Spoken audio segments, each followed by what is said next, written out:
Bearhug Club, a pro wrestling podcast of positivity.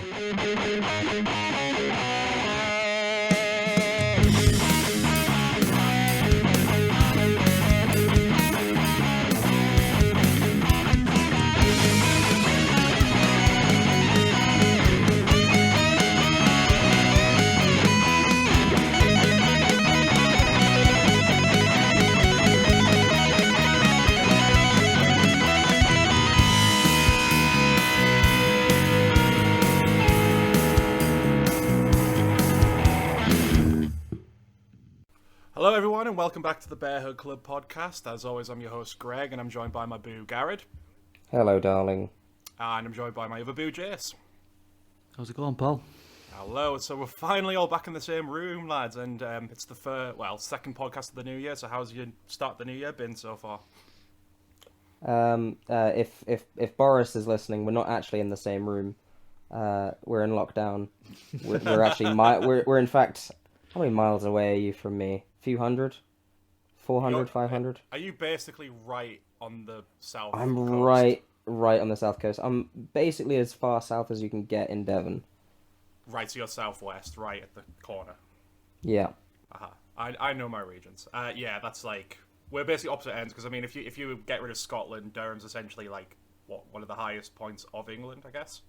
Jace, back me up. Oh, so not only am I gonna have to go far, I have to go high as well. I have to climb. Yeah, you're gonna get altitude sickness, man. The things you make me do. Durham's quite hilly, I'd say.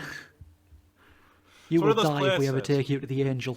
Yeah, it's one of those places where no matter where you go, you're constantly going uphill. Even if you go back. You know. Yeah. There are plenty of hills here, but you know we're also sea level, so we'll be the first ones to get hit by global warming. Anyway, this is a wrestling podcast.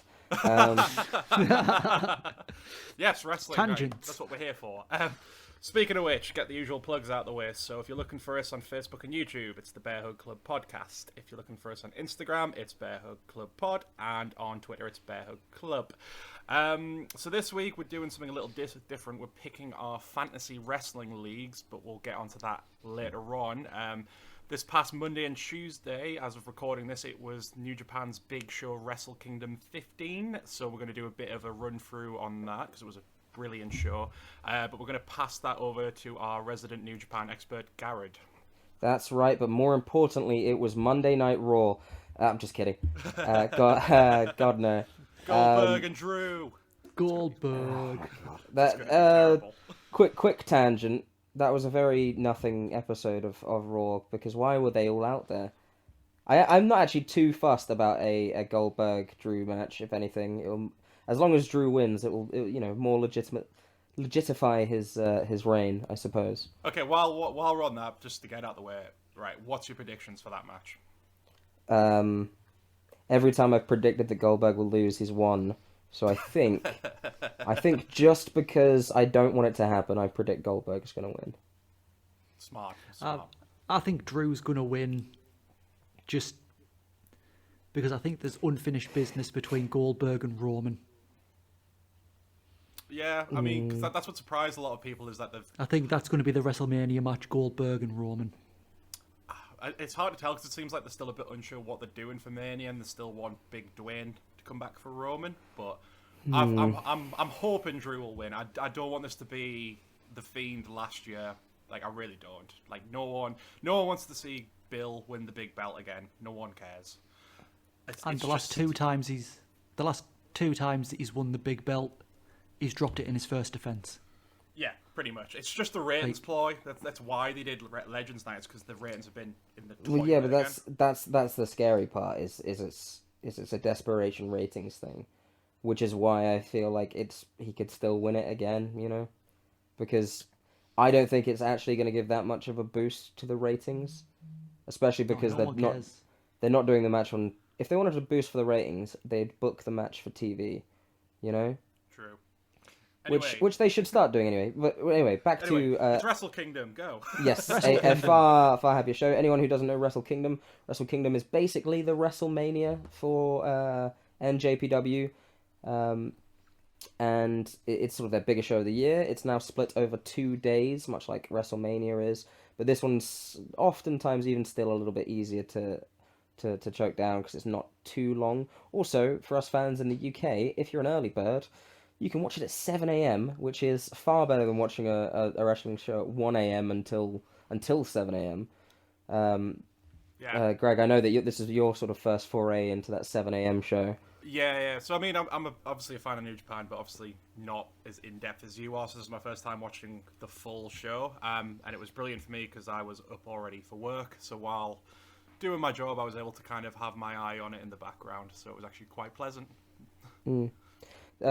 So we probably won't go through every single match. Most of the sort of undercard of the New Japan shows are sort of exhibition matches and whatnot. They usually do a big sort of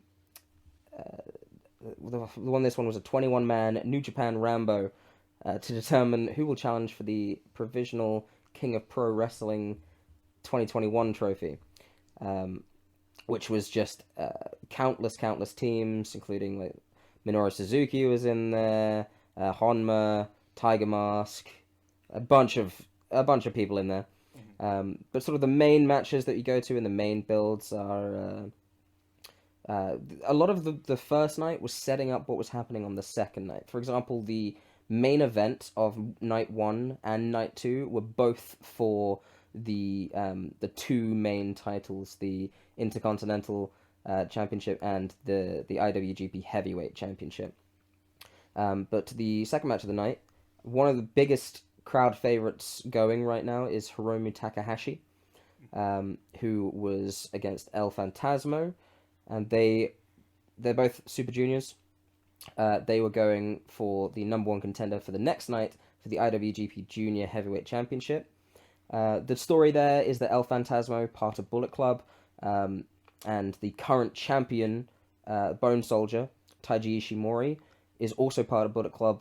So there was, on commentary, there was a lot of talk of El Phantasmo injuring Hiromu Takahashi so that, Takahashi would have a horrible night on the next night, and they played into that a lot. He hurt his hand, did all this kind of thing, but Hiromu Takahashi came out on top. But we'll get to that on the next night. We then had a fantastic tag team match, the Guerrillas of Destiny, GOD, against probably one of the best named tag teams of all time, Dangerous Tekkers. I love that team name which so is much. which is Taichi and Zack Sabre Jr. Guerrillas of Destiny came out on top. I don't believe they've ever won the belts at Wrestle Kingdom. They only ever lose the belts because they go in as champion, which I think has happened about 3 times. But they finally won the belt. They did climb through the audience, who were all masked up and everything, to stand on a little podium at the end, which is a bit weird, but it's fine. It did look very awkward as they were just kind of pushing through, like, kind of, excuse me. Yeah, they were just like, excuse me, out of the way. They may have got sort of a reprimanding for that. I don't know if they got permission. Oftentimes, one of the best things about Wrestle Kingdom and New Japan in general is that all of the British and American wrestlers, specifically the British wrestlers, will just swear to their heart's content. And some of the Japanese wrestlers as well will also sort of swear in English because they just don't really pay too much mind to it. So Well, I believe there's... Jay White was doing that in the main event, not to go Yeah, there, wasn't he? yeah. I swear was at one point. There was a point where I think Zack Sabre Jr. was holding Tamatonga in the corner. I think it was Tangaloa in the corner. And he says to his partner, he goes, it's the fucking Tokyo Dome! yes, I remember that. Well, it's like when you get British wrestlers in American promotions and there's no problem with them saying, like, wanker, knobhead, stuff like that, stuff that they don't consider to be swearing. And obviously, if you've got the language barrier in Japan, so they can pretty much get away with it. Yeah, for sure. I mean, even I believe sometimes on commentary they go a little bit over the top, but they never really mention it. You know, they never say, "Oh, these don't worry, kids, about the language." It's just part of the show. They also know that it's very much geared towards an older wrestling fan, a smark, if you will, I suppose. But anyway, we move then on to a little vignette, and Jon Moxley comes up on the screen. Jon Moxley, if you don't know, is still the IWGP US champion. He has been for quite a while. I believe he's had about 2 or 3 defenses, but due to COVID, he's not been able to defend the belt. But he appears. Last year that he won the belt back? Did he drop it and then? Yeah, he dropped it. Wrestle Kingdom, if I'm right. He dropped it because of, I believe there was a typhoon or something, and he had to relinquish the belt. And then I believe it was Lance Archer against. I think it might have been Juice Robinson, and I think Juice Robinson won. No, wasn't it Moxley and Lance last year? Because I remember that match happening and it being really bloody good. I think you're right. Maybe he won back off of Lance. I think you're correct and there. then he fought Drews the next night, I think. And he beat Yeah. So yeah, he appears on the screen. Not only on the screen, but he appears in a New Japan ring. But not in Japan. I believe he was in a New Japan Strong ring, which is their sort of North American counterpart that they've started. So possibly Kenta is going to go to the States and then face him there. Spoilers, Kenta's match was a singles match to determine who was going to face for the IWGP United States Championship. It was him against Satoshi Kojima. And Kenta came out on top. Pretty decent match. Satoshi Kojima, legend of the business, been around for a very long time, so it was. I don't know if it was his send-off. They often have quite elderly wrestlers in New Japan, but that wouldn't have been. If that was my send-off, for example, I wouldn't be upset with that. Now we move to our final 3 matches. We have Hiroshi Tanahashi, the Ace, against the Great Okan. Great Okan has sided himself with Will Ospreay, B. Priestley, and Jeff Cobb. They are sort of the new stable, going as the Empire. Weird booking on this one. The Great Okan loses to Hiroshi Tanahashi, which then leads to the next match, which is Okada against Ospreay, which just tremendous. It goes like 30-40 minutes. It's tremendous. Ospreay, man. Yeah. Well, you can't expect a bad match out of either of them guys. Yeah. And just put them in the ring together and magic. Yeah. I mean, magic. they've got a storied history. You think maybe the biggest show of the year was probably the time to put over Ospreay, but if they're building to something bigger, we'll see. As we'll talk about in well, I say 2 days, but 2 days in what I'm talking. You know what I mean? 2 days from the date that this happened. But yeah, Okada beat Ospreay, and then we go to the main event, they called it the co-main event, but it's the main event. It was Kota Ibushi against Tetsuya Naito, who is currently the heavyweight and intercontinental champion.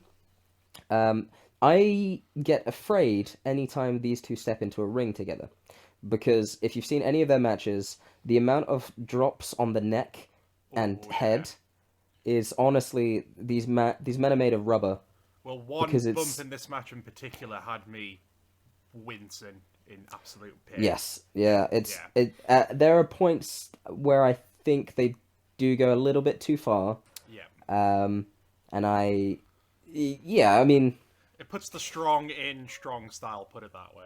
It does. I mean, if anyone was to do it, it's these two. Yeah. If anyone was to do it as safe as, I suppose, possible, it would probably be these two. But wow, Kota Ibushi comes out on top and is now the IWGP Heavyweight Champion and the Intercontinental Champion. So he has his crowning on the first night, which is very interesting. But that is only to go into a match the next night with Jay White. So we move to the next day. To start off, there was quite a few Stardom exhibition matches, which is great. I believe Stardom is owned by the same company that owns New Japan. I think they're both owned by Bushi Road, which is probably why they do that sort of crossover. Because for anyone who doesn't know, New Japan don't actually have any female wrestlers per se. They are looking to sort of. There's been rumours of them trying to add that recently, hasn't there? So maybe Stardom's that kind of way they're going to do that, possibly. I think I don't know what the right course of action is on that front, because Stardom itself is an all women promotion, and it is tremendous, much like New Japan is. I suppose that the real push should be. I don't know whether merging the two is the correct, or I mean, merging. Not I merge, don't but think keep them merge. separate and then do what they've done on this. Maybe It's have them cross over. it's more of a promotion, more promoting of stardom and of female wrestling there. Yeah, I think if they merge them, it might hurt Stardom. Maybe not hurt New Japan, because you'll have people who go to Stardom shows purely because it's an all women's promotion. Yeah. Yeah. Whereas you might not get them people going to a New Japan show, whereas you're still going to get plenty of people going to New Japan, regardless of whether there's women there or not. Yeah. But yeah, so we then move on to the main card. You got sort of the undercard, I suppose, at this point. You had that Battle Royale type style Rambo, whatever it was, match that happened the night before. You have one of my favorite wrestlers in New Japan. You have Toru Yano, who defeated Chase Owens, Bad Luck Fale, and Bushi for the King of Pro Wrestling 2021 trophy. Sort of a comedy wrestler. We are definitely going to bring him up again a few times, especially in matches you need to see eventually. Yeah. We then go to the IWGP Junior Heavyweight Tag Championship. I wasn't following this one too closely, but you had Ryosuke Taguchi and Master Wato against Suzuki Gun, who were represented by El Desperado and Yoshinobu. Suzuki Gun won this one, which is pretty great. Other members of Suzuki Gun being Dangerous Tekkers and Minoru Suzuki. We then move to probably the best match, I would say, of the entire night, entire 2 nights. It wasn't as long, of course, as any of the main events. Yeah. It was about 20 minutes long, but it was Shingo Takagi against Jeff Cobb. We've spoken about Shingo Takagi before. We spoke about his match with Ospreay when he was in the Best of the Super Junior final. He is very much not a junior, as you can tell with his match against Cobb. Cobb, one of the sort of more bulky, hard-hitting wrestlers going. They were fighting for the Never Openweight Championship. The Never Openweight Championship is sort of it's the one belt, or one of the belts, where it doesn't matter if you're a junior or a heavyweight, you can challenge for this belt. So it's kind of your stepping stone forward, I suppose. But this match, Jesus Christ. Yeah. It was so well paced that you were on the edge of your seat the entire time. I don't know. It's weird to go to talk about the upcoming 50 to an hour long match for the 2 main titles and say, nah, you should probably watch the one for the Never Openweight Championship that gets thrown around. Well, I think to that end, the reason why this one was so good, because like I say, it was well paced, but it is that perfect length. I think one thing that maybe can put off a lot of maybe more casual people checking out New Japan is that if you're looking towards the main event matches, they are a bit of an endurance test. They go on for upwards of 40 to 60 minutes sometimes. So this is kind of like one of those nicer matches where it's more of your typical length. So I think it's going to appeal to a lot more people. Yeah. I suppose there's more of an in, and it's a very simple story because it's just 2 big guys hitting each other. You don't really need too much backstory on that, It's just basically like a very agile fridge and a very agile washing machine beating the fuck out of each other. That's the way I describe it. Yeah. Jesus Christ, the size of Jeff Cobb and the height he gets and the precision he gets on a drop kick, for example. It's insane. His goddamn standing moonsault is better than half of the cruiserweights. It's mad. Yeah. And then there's what's his move? Is it Tour of the Islands? Is it called the move? Tour of the Islands, yeah. Yeah, which just defies logic. But there you go. It's the way he just stops his momentum and just swings them back, and then his body flies, and he's perpendicular to the ground, and he's doing it to absolute huge people as well. It's insane. But anyway. In another weird booking note, Jeff Cobb, the new member of Ospreay's stable, also loses. Spoilers there. But regardless, what a match. So, kind of picking on that to that end, I think we both kind of discussed this. it seemed a bit surprising the booking towards Osprey. None of Osprey's stable got a win. Which, like, fair enough. Like, you don't necessarily have to have them all win, but it's kind of surprising at least one of those matches didn't at least get the W for them. Like, we were both saying we thought Osprey should have maybe beat Okada. That would have been like a good statement to make. I think I do somewhat agree. When New Japan do these shows, they will often do the next day, much like a follow-up Monday Night Raw that should, answer things and continue a story, but often doesn't over on Raw. They do usually do that. So following Wrestle Kingdom, New Year's Dash happened, and I'll get to that in a second. So we'll reserve our judgment, and they have the entire year. And I'm not worried at all. I don't think for Ospreay's stable. I'm not worried for Great O'Khan. I'm not worried for Jeff Cobb. I think, especially because they all got a great showing as well. None of it was a squash. Each match minimum was like 25 minutes practically. I think Jeff Cobb and Shingo was 20 odd. But yeah, so we move on to another match, probably one of the biggest grudge matches of the night. It was Sanada against actually, but before we for anyone that doesn't know the name of his opponent, there was a massive turn on in a group called Los Ingobernables de Japón. This is Naito's stable, LIJ as they're also known. And there was a big turn, and everyone was shocked that this guy turned on them and joined Bullet Club and joined the bad guys. The name of this man, of course, is Evil, the King of Darkness. So I don't know why anyone was surprised that Evil, the King of Darkness, decided to turn on them. He's also, you have to spell his name in all capitals as well, Evil. But yeah, Evil, of course, playing the heel, Sanada playing the babyface. They go into the match, former stablemates. Evil has Dick Togo ringside, as most of Bullet Club usually have someone, messing about, doing some heel tactics here and there. Match was pretty good. Sanada is world class. I think he's going to be IWGP champion, possibly even by the end of this year or Wrestle Kingdom next year. It's just down the pipeline for him without a doubt. Yeah. And he picks the W over Evil. We then move to the co-main event, which is the IWGP Junior Heavyweight Championship. We had the qualifier yesterday, so it was Hiromu Takahashi, and he is now against Taiji Ishimori. Just a great match. Honestly, Takahashi is so beloved by the fans. If you look out into the crowd, you ever see anyone with like a stuffed cat? You'll see a lot of them with a stuffed cat. That's his. He's just a massively adored wrestler, and he was one of the feel-good wins of the night. He picked up the W over Taiji Ishimori.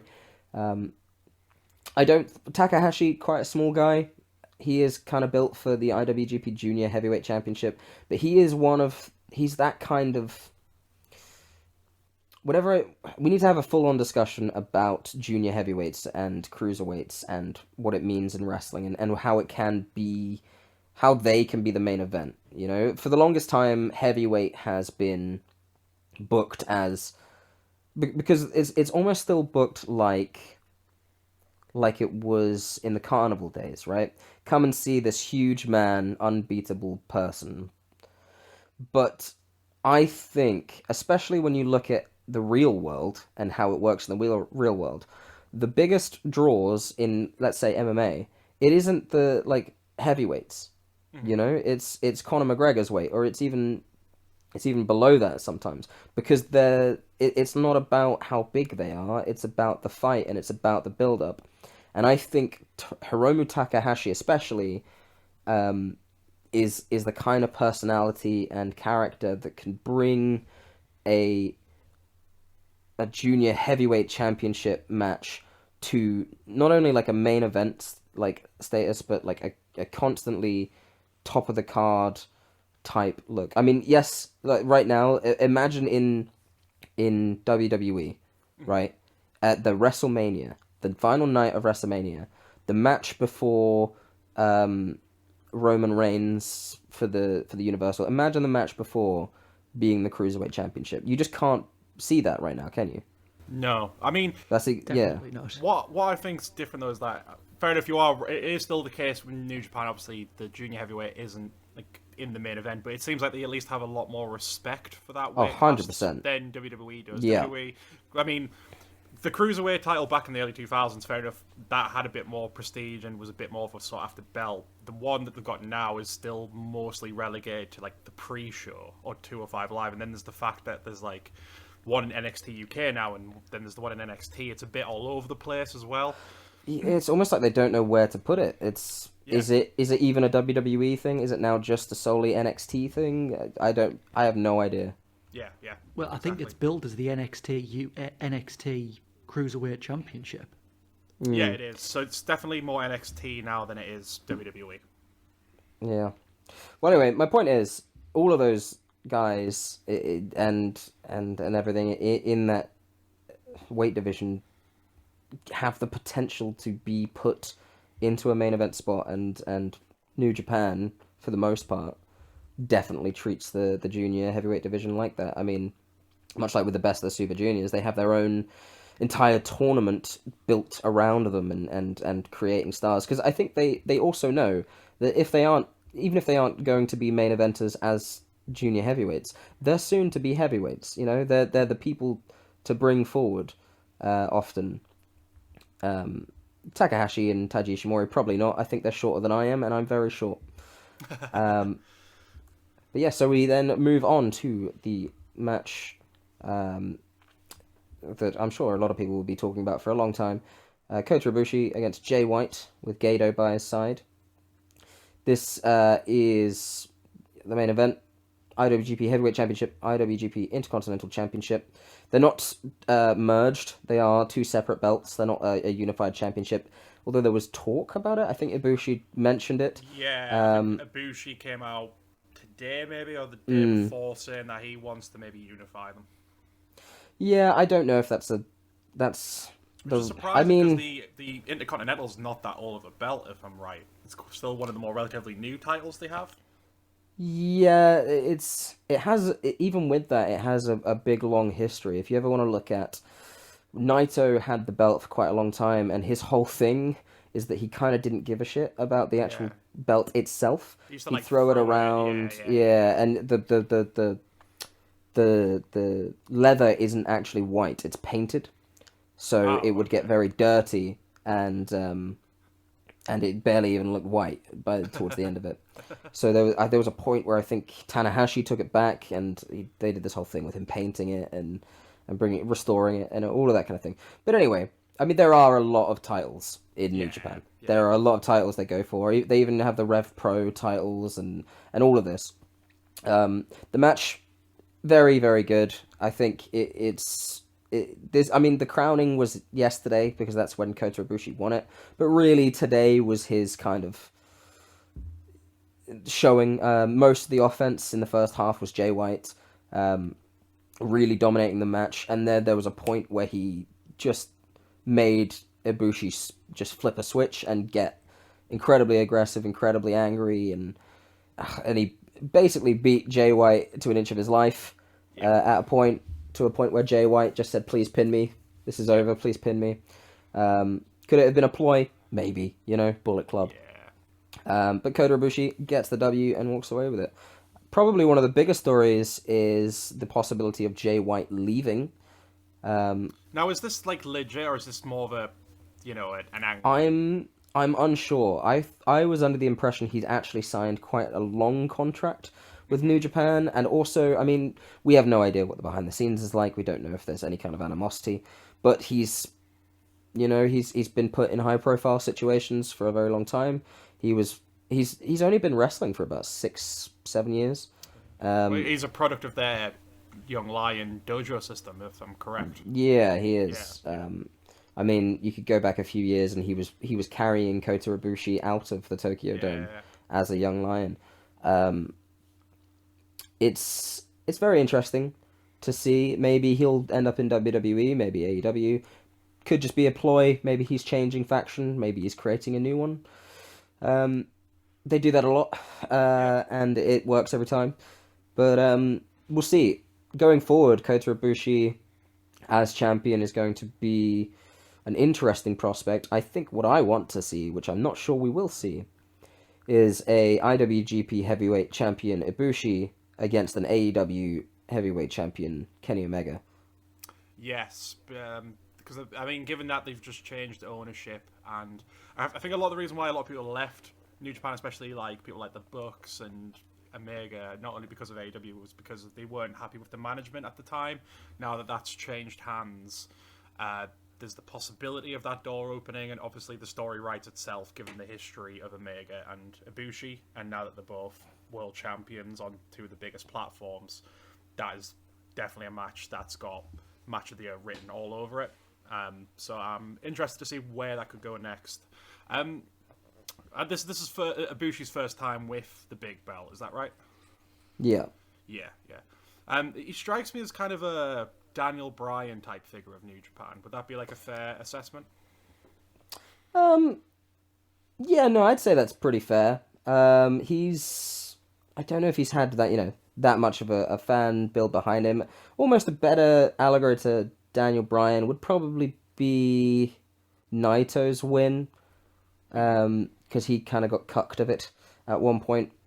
When there was a fan vote and the Intercontinental Championship went on ahead of his heavyweight championship match way back when, and the fans kind of grew behind him like that. But I do see him in a sort of a babyface, Ibushi in a babyface Daniel Bryan situation as well. Yeah. No, I'm looking forward to see where it goes, and it was an absolutely tremendous another Wrestle Kingdom. JS, you got any thoughts on the last 2 days? Well, I haven't had a chance to watch Wrestle Kingdom yet. Oh, okay, fair enough. All you got to watch is Jeff Cobb and Shingo Takagi. Rest of it, Yeah, the rest of it is amazing wrestling, but Yeah. I've watched the highlights of Ospreay and Okada and Ibushi and Naito, and watching them like 5-minute packages of the highlights. They both look like unreal matches, which you wouldn't expect anything less. Yeah.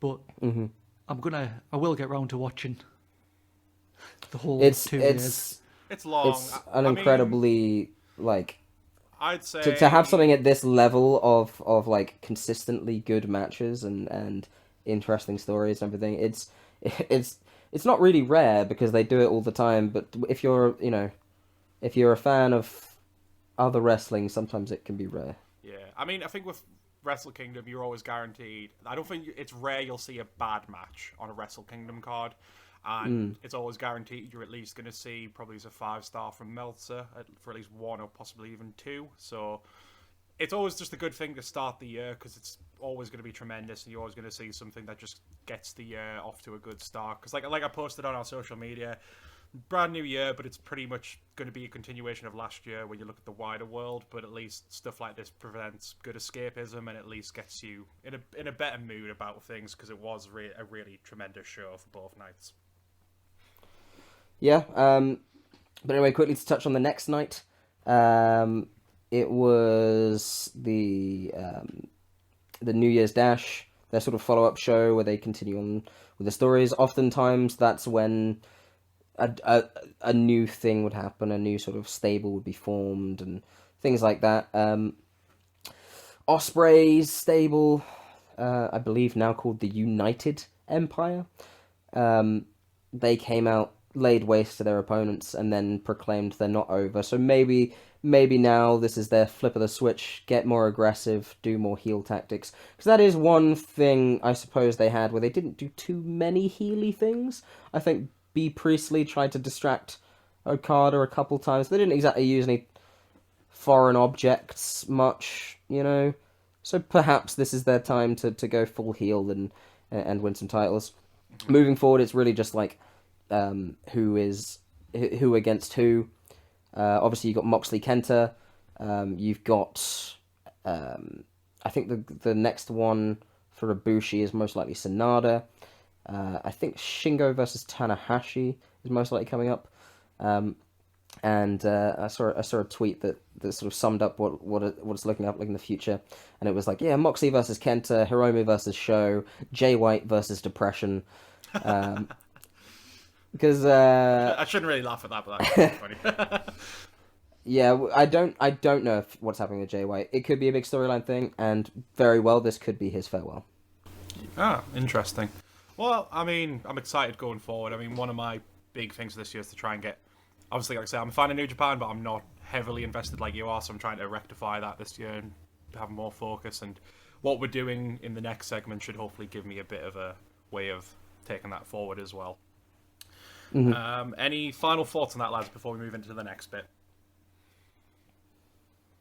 No, I'm good. Nope. All good. Super. Thank you very much for taking on over there, Garrett. So, as I mentioned at the start there, what we're going to be doing this week is our Fantasy Wrestling League. So what this is essentially, it's similar to like if you're, say, a football fan, you know, loads of football fans have their Fantasy Football League. We're doing that instead of wrestling. So the way we're working is we've basically going to create our own federation or company, if you like, and then we're picking our roster from mainstream wrestling promotions. So what we said, we can pick anyone from WWE, AEW, NXT, or New Japan. So they're kind of what we would say are sort of the big four companies at the moment. The rules are as follows. So we've each got to pick 10 male stars, 8 female stars, and 5 tag teams. And the general point system for this is going to be you'll get +2 points if your person wins a match, -2 if they lose a match, +5 if they win a title, and -3 if they lose that title. We're going to also, for pay-per-views, which we're kind of still trying to figure out what we might do, because we're going to say for pay-per-views there'll be bonus points to be won, whether that's just putting a multiplier on it. We're also saying that for certain big matches, that'll be bonus points. So obviously the Rumble's coming up soon, so if we've got a guy who's in the Rumble and wins, that's obviously going to be a lot of points awarded. And we're officially calling the start from today when we're recording, so that's the 6th of January, and that's going to go all the way through to the final night of next year's Wrestle Kingdom, so that should be the 5th of January, because typically it's always the same dates. So, before we get started, lads, how did you find picking your rosters? It's interesting in that I've had to really kind of focus on different companies for different divisions. For example, there are a few. I mean, I'm not really looking at WWE for tag teams. No, I'm looking. I'm looking more to WWE for the women's division. Men are a little bit all over the place. Yep. You've also got to think of like New Japan's schedule is different. If you get lucky and you get a guy that's in the G1, you could rack up some wins pretty quick, but you know it's obviously not been, those kind of tournaments haven't been announced, so who really knows? Yeah, it's difficult, and we'll see. Some of my picks might get taken. Yep. Jess? Like I found it difficult because one of my picks has just announced that he's out injured. I mean, so how long's the injury? They haven't said, but it's Kevin Owens. It was going to be Kevin Owens. Was that a kayfabe one, or was that a? No, that was a legit. Also, that what was meant to be kayfabe is actually legit now. Apparently, yeah, that's the way it's shit. Unless you were going to go for it, Greg, in which case it's kayfabe and he's back next week. Right, sweet, awesome. Well, I mean, to that end, what we also did is I asked you guys to prepare a reserve, because obviously once one of us makes one of these picks, that means tough shit, you can't pick them next. So I don't know, maybe for that one you might want to still go with him, Jace, unless one of us has him. Spoiler, I don't, but Garrett might. I do not. Oh, well, there you go. Go nuts, Jace, and hope that he does come back. So what we're going to do to sort of determine the picks is I'm going to roll a die. I got it out of a Christmas cracker, so finally gets a bit of use.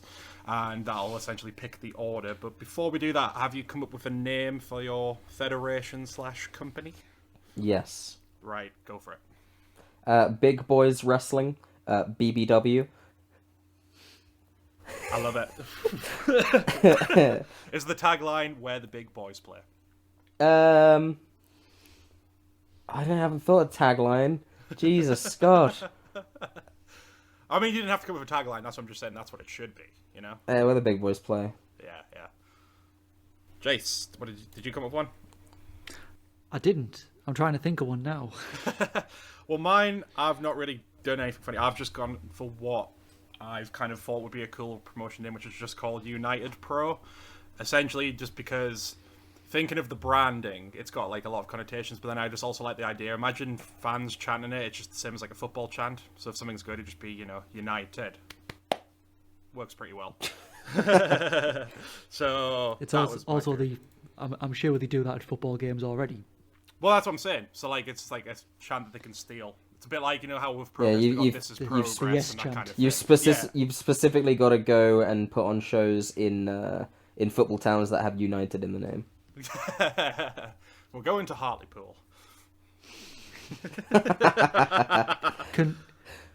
No offense to Hartlepool, but can we please not? Yeah. If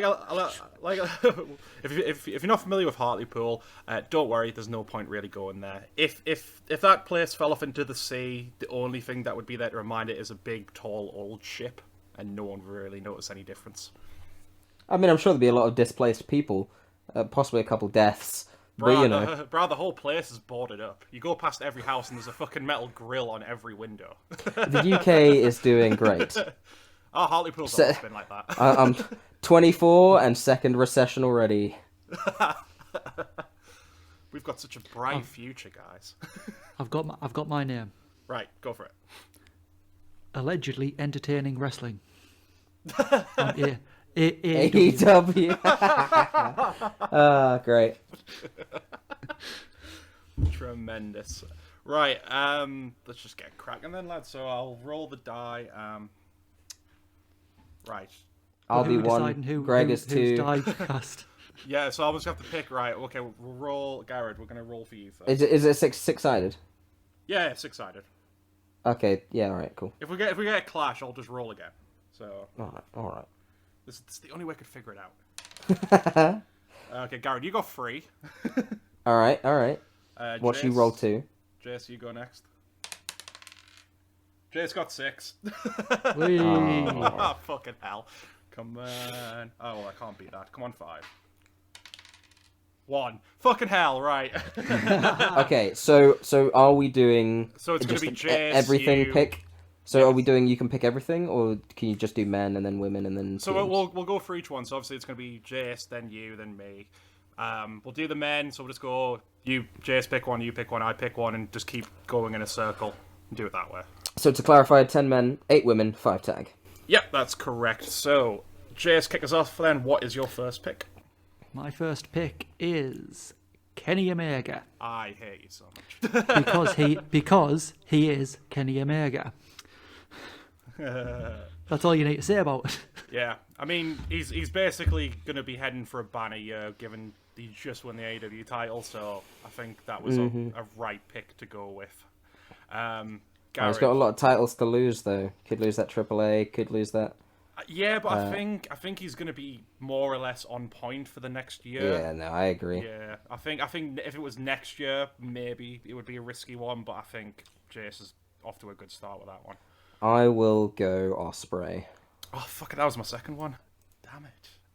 Yeah, again, another good choice given the stable, and I mean... Yeah, that's my thinking. I think them losing at Wrestle Kingdom might even somehow be good for my chances, because they'll be racking up the wins. I think all 3 of them are going to do great in the G1. Yeah, absolutely.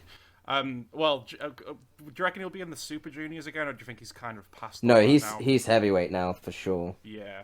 Oh well, still, it's definitely a solid choice. Right, I don't know who to go for my next one because I've got 2 here. I'll just go with this one, so it's a main event. I'm going to go with Drew McIntyre. Yep, fair. Mainly because, obviously, this year's been kind of his year, but I can kind of see from the momentum he's had that they're probably going to look to continue that for maybe this year. I think they've put a lot of stock in him, so I think he is going to carry on with a good year going ahead. So, yeah, that's my first top pick. So, round 2? Round 2. Go for it, man. I will go with another obvious pick. Roman Reigns. Yeah, I mean, fair. It's the same kind of crack as McIntyre, really. Yeah. It was the same kind of crack as McIntyre and Kenny. It's Roman Reigns.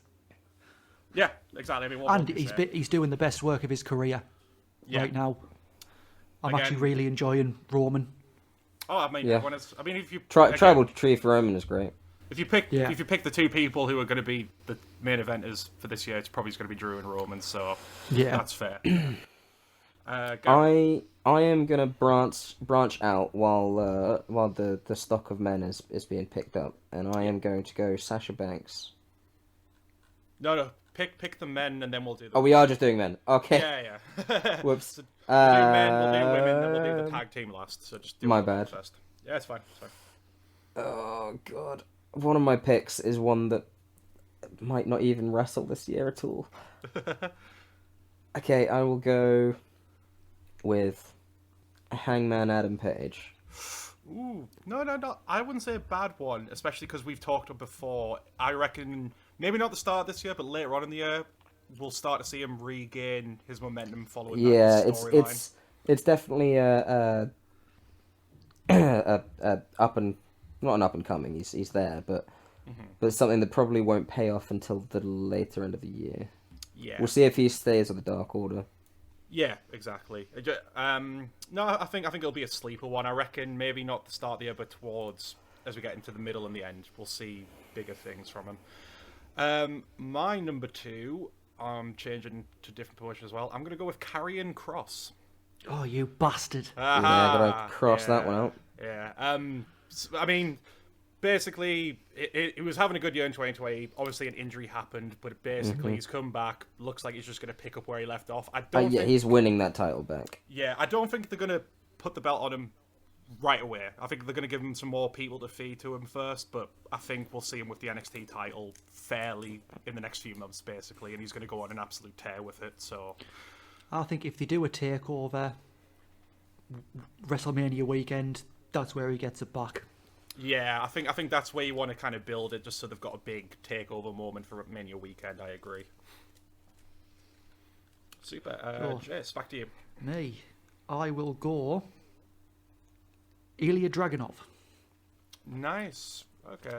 So that's the thing. I didn't mention NXT UK, but I think we can kind of class that because there is a lot of carryover, so that's fine if you do want to pick people from that. But yeah, another solid one because he is like a star in the making, essentially. Yeah, my only worry with picking them is just my worry with them not getting enough screen time.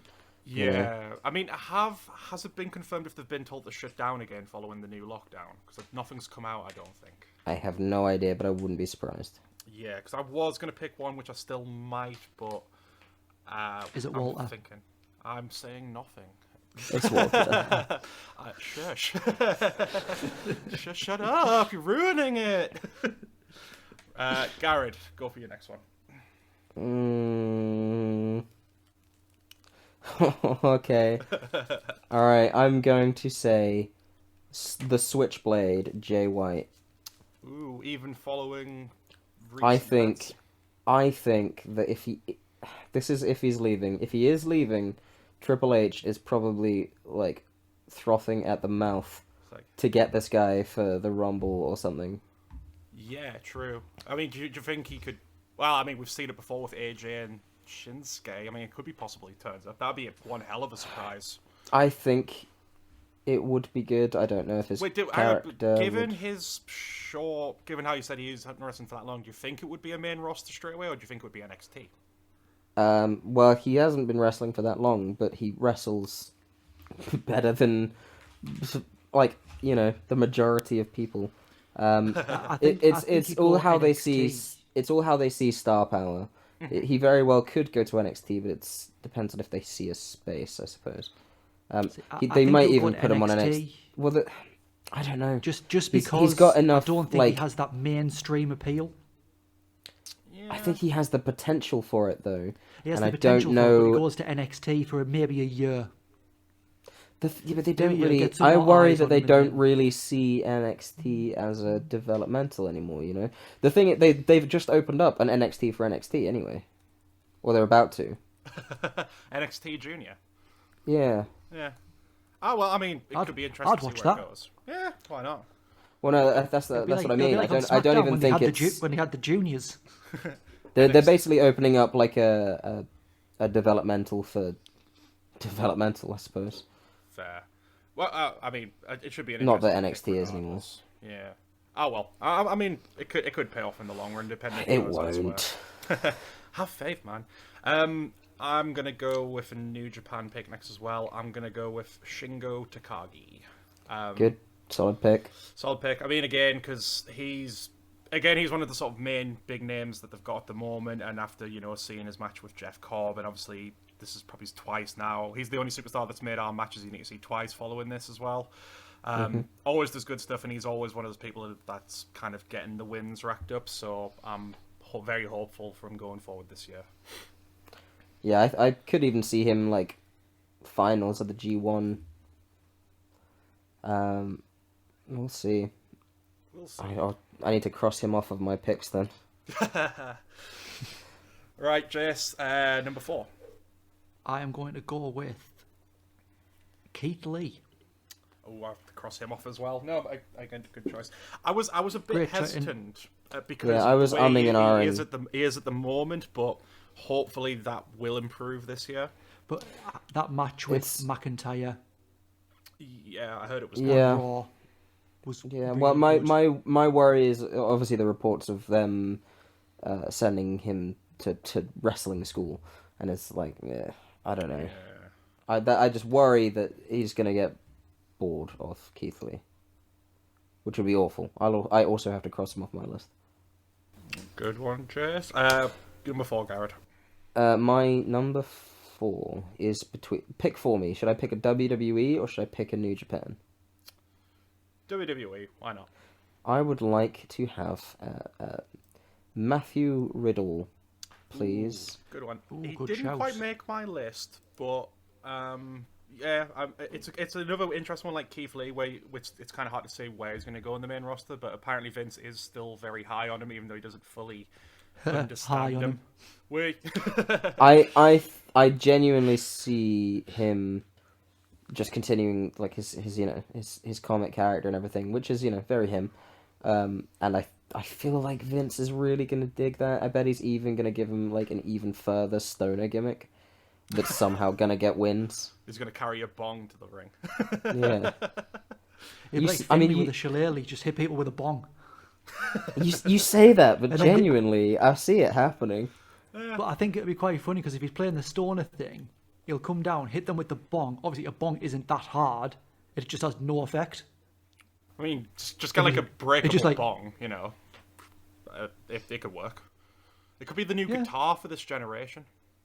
The bong. The bong shot, man. Get a guitar-sized bong. Like on Pineapple Express.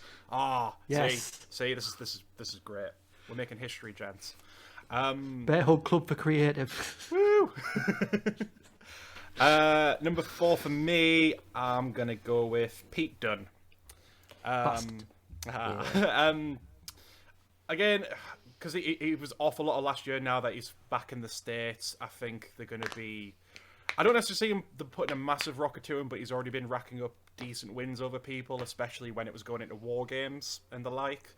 I think it's someone they are interested in, and as long as he's on NXT, I think he's going to do pretty well this year. I could see him in the North American title picture eventually, possibly eventually the main belt, but that's going to depend on Karrion Kross.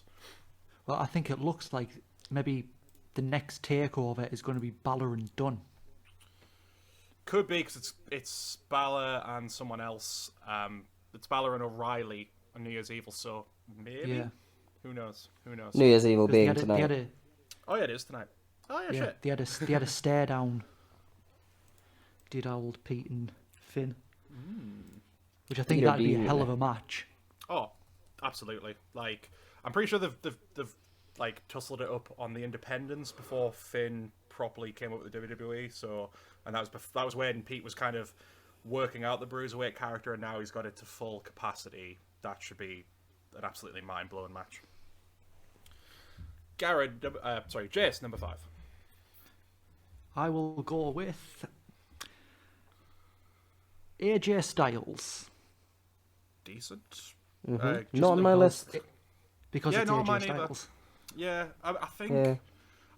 I love AJ, but I don't know. I mean, I mean, there's reports he's looking to slow down and go part-time, but I mean, it might not be this I year. think He might he's still wanting have to a go full year left. part-time, but them reports have been going for years. He wanted more of a Randy Orton style deal where he does less house Yeah. shows.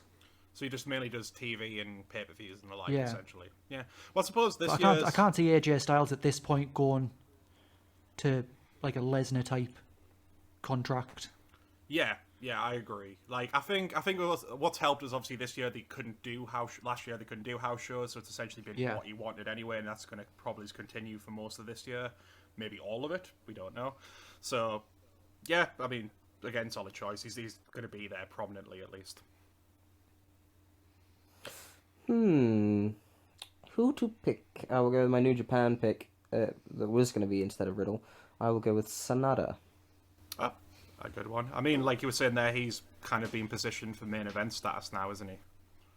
Yeah. They've sort of done the sort of change of gear and hair and style change, which really always signals a change in character. And after a win at Wrestle Kingdom, I think he's probably not even going to lose this year.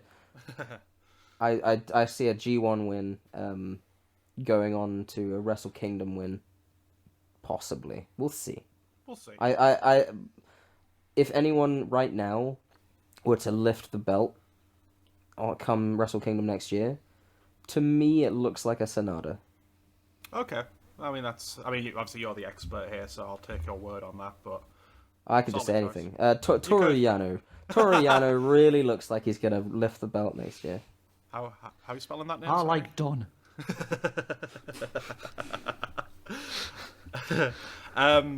I'll just go into my number 5. I'm going to go with Kyle O'Reilly. Nice. Mainly because, obviously, there was reports that they are trying to position him to be more of a main event star, and they've obviously shown that. I mean, his match with Balor last year was easily one of my favourites. Mm-hmm. And he did probably some of the best showing in the War Games match as well, so there's definitely more of a push in the fact he's having the rematch with Finn tonight as we record. I'm expected to see... It's going to be interesting to see how they do that with him and Karrion Kross, but I reckon if they get them two in a ring, that'll be a solid match as well. So maybe not always solid for wins in that regard, but I think between main event stuff, he will pick up quite a lot of victories. Is it my turn? Yes, it's your turn, mate. Go ahead. It's my turn. Yay. I'm going to go with... I'll go Finn Balor. Ah, fucking hell. Fair enough. I think Finn Balor, NXT champion, I think he's definitely going to have it at least till WrestleMania weekend, maybe even further, if they don't quite want to put it on Cross yet. But I just think he's the person who needs to have the belt right now in NXT. Yeah, I think he's obviously I think they had to sort of put it on him due to Karrion's injury, but he's sort of proven his worth, but it's obviously been a bit of a double-edged sword because then he got injured and has not been able to wrestle for the last few months, but now he's back in the fold. I think, like we said, I think he's going to have the belt till possibly Mania, and then that's when it's going to drop, but I think he'll still do some good stuff following that, hopefully, so I think it's a decent choice. And Balor is that kind of talent that could get the win over newer guys coming up, but still make them look amazing doing it. Yeah, absolutely. He's very good as an enhancement talent, and I mean, you saw that with Timothy Thatcher this year. Last year, that was one of my favourite matches from last year, and again, even though if Thatcher didn't win, he was made to look like $1 million by Finn. He's really good at putting over the new talent while kind of keeping his streaks and like wins going. So, again, just another solid choice there. Garage, number 6. I will go with my riskiest pick yet. Not because he will lose, but because his gimmick is to not wrestle very much. MJF. Okay, I mean... Well, there's him gone off my list. I mean, he does... Did he? I mean, he does still fairly wrestle quite frequently. But not really, I would say. I think it's more... like his whole thing with like his Moxley build-up, right? He didn't wrestle every week. He had like 4 or 5 weeks of just being a dick. Yeah, true. We'll see, but I do see him winning things. So Yeah. I see the TNT title probably around his waist. No, Not allowed. I agree. It's on Brody for life. It's on Brody Jr. Oh, for life, actually. the next TNT title. No, I mean, decent choice. I mean, I think what could be good for him as well is he's pretty good at winning the sort of big gimmicky matches. Like, obviously, he won the Dynamite Diamond Ring. He's won quite a few Battle Royals with them. So when we do multiplies for things like that, that could be where you could catch up on some points because he's usually thrown at those things. So that's a pretty decent pick. I see him as like my sleeper agent. Yeah. Eventually, right? Someone's gonna be like 19 train car whistle, and he's just gonna switch on and just win some titles. I mean, as well, obviously, got a thing going forward. The big thing going in is obviously the Inner Circle split will probably be happening this year, and that's probably where he will have a lot more matches potentially. Right, with each one. Yeah. Or like if they do the faction idea, a lot of people have seen it going as. Then again, that's still potentially more matches he's going to be a part of anyway. Yep. Alright, well, if we're doing this, I'm going to pick him even though he's not always one of my favourites, and I've kind of stated that before the podcast, but I will go with Jon Moxley. Mainly because, even though he dropped the belt to Omega, he was kind of one of the standouts of last year, and I think they're obviously going to want to keep him with his momentum by having him win more matches, and then obviously there's the New Japan angle as well, if they're building with the new Strong for America, so that's potentially two promotions I can get some wins from. The one thing I'm hesitant about is obviously Renee is pregnant, so who knows how long he might take off regarding that, but we'll have to see. But I think he's got a few good matches in him this year. Jay's trying to go through number 7. I'm gonna go with Daniel Bryan. Damn it! Because from what I've heard, Vince wants him to have one last reign with the big belt before he retires. I think they're gonna pull that trigger pretty soon. Maybe after WrestleMania. Maybe at WrestleMania. Well, rumor is that if they can't get, well, it doesn't look like they got The Rock, but rumor is now it might be Bryan and Reigns at Mania. So yeah, so I might have a shout for the Rumble there. Yeah, I think Possibly. that was one of the big names now that he's announced for it. So we might finally see him get that Rumble win, and we might see him with the belt again. Because I think he's not necessarily looking to retire soon, but like AJ, he wants to go to part-timer contract. So this could be his last full year of doing more of a full schedule. I see none of my picks winning the Rumble. Yeah, literally none of them. Unless Drew loses the belt soon and goes into the Rumble again, I've not really got a chance. I don't think Drew's gonna drop the belt before the Rumble. No. Unless he drops it at the Rumble and then he's the surprise 30. Yeah, I mean that could happen. Reigns did it. Didn't win, but Reigns he did it. And everyone hated him for it. Yeah. But We watched that Rumble together. We did, didn't we? Yeah. Yeah, I remember. What a horrible time to spend We were together. like 3, 2, 1. Oh. I'm going to bed. No, I think Brian's a decent shout, especially for the start of this year, because he's got a lot of buzz around him. Garrett, what's your number 7, please?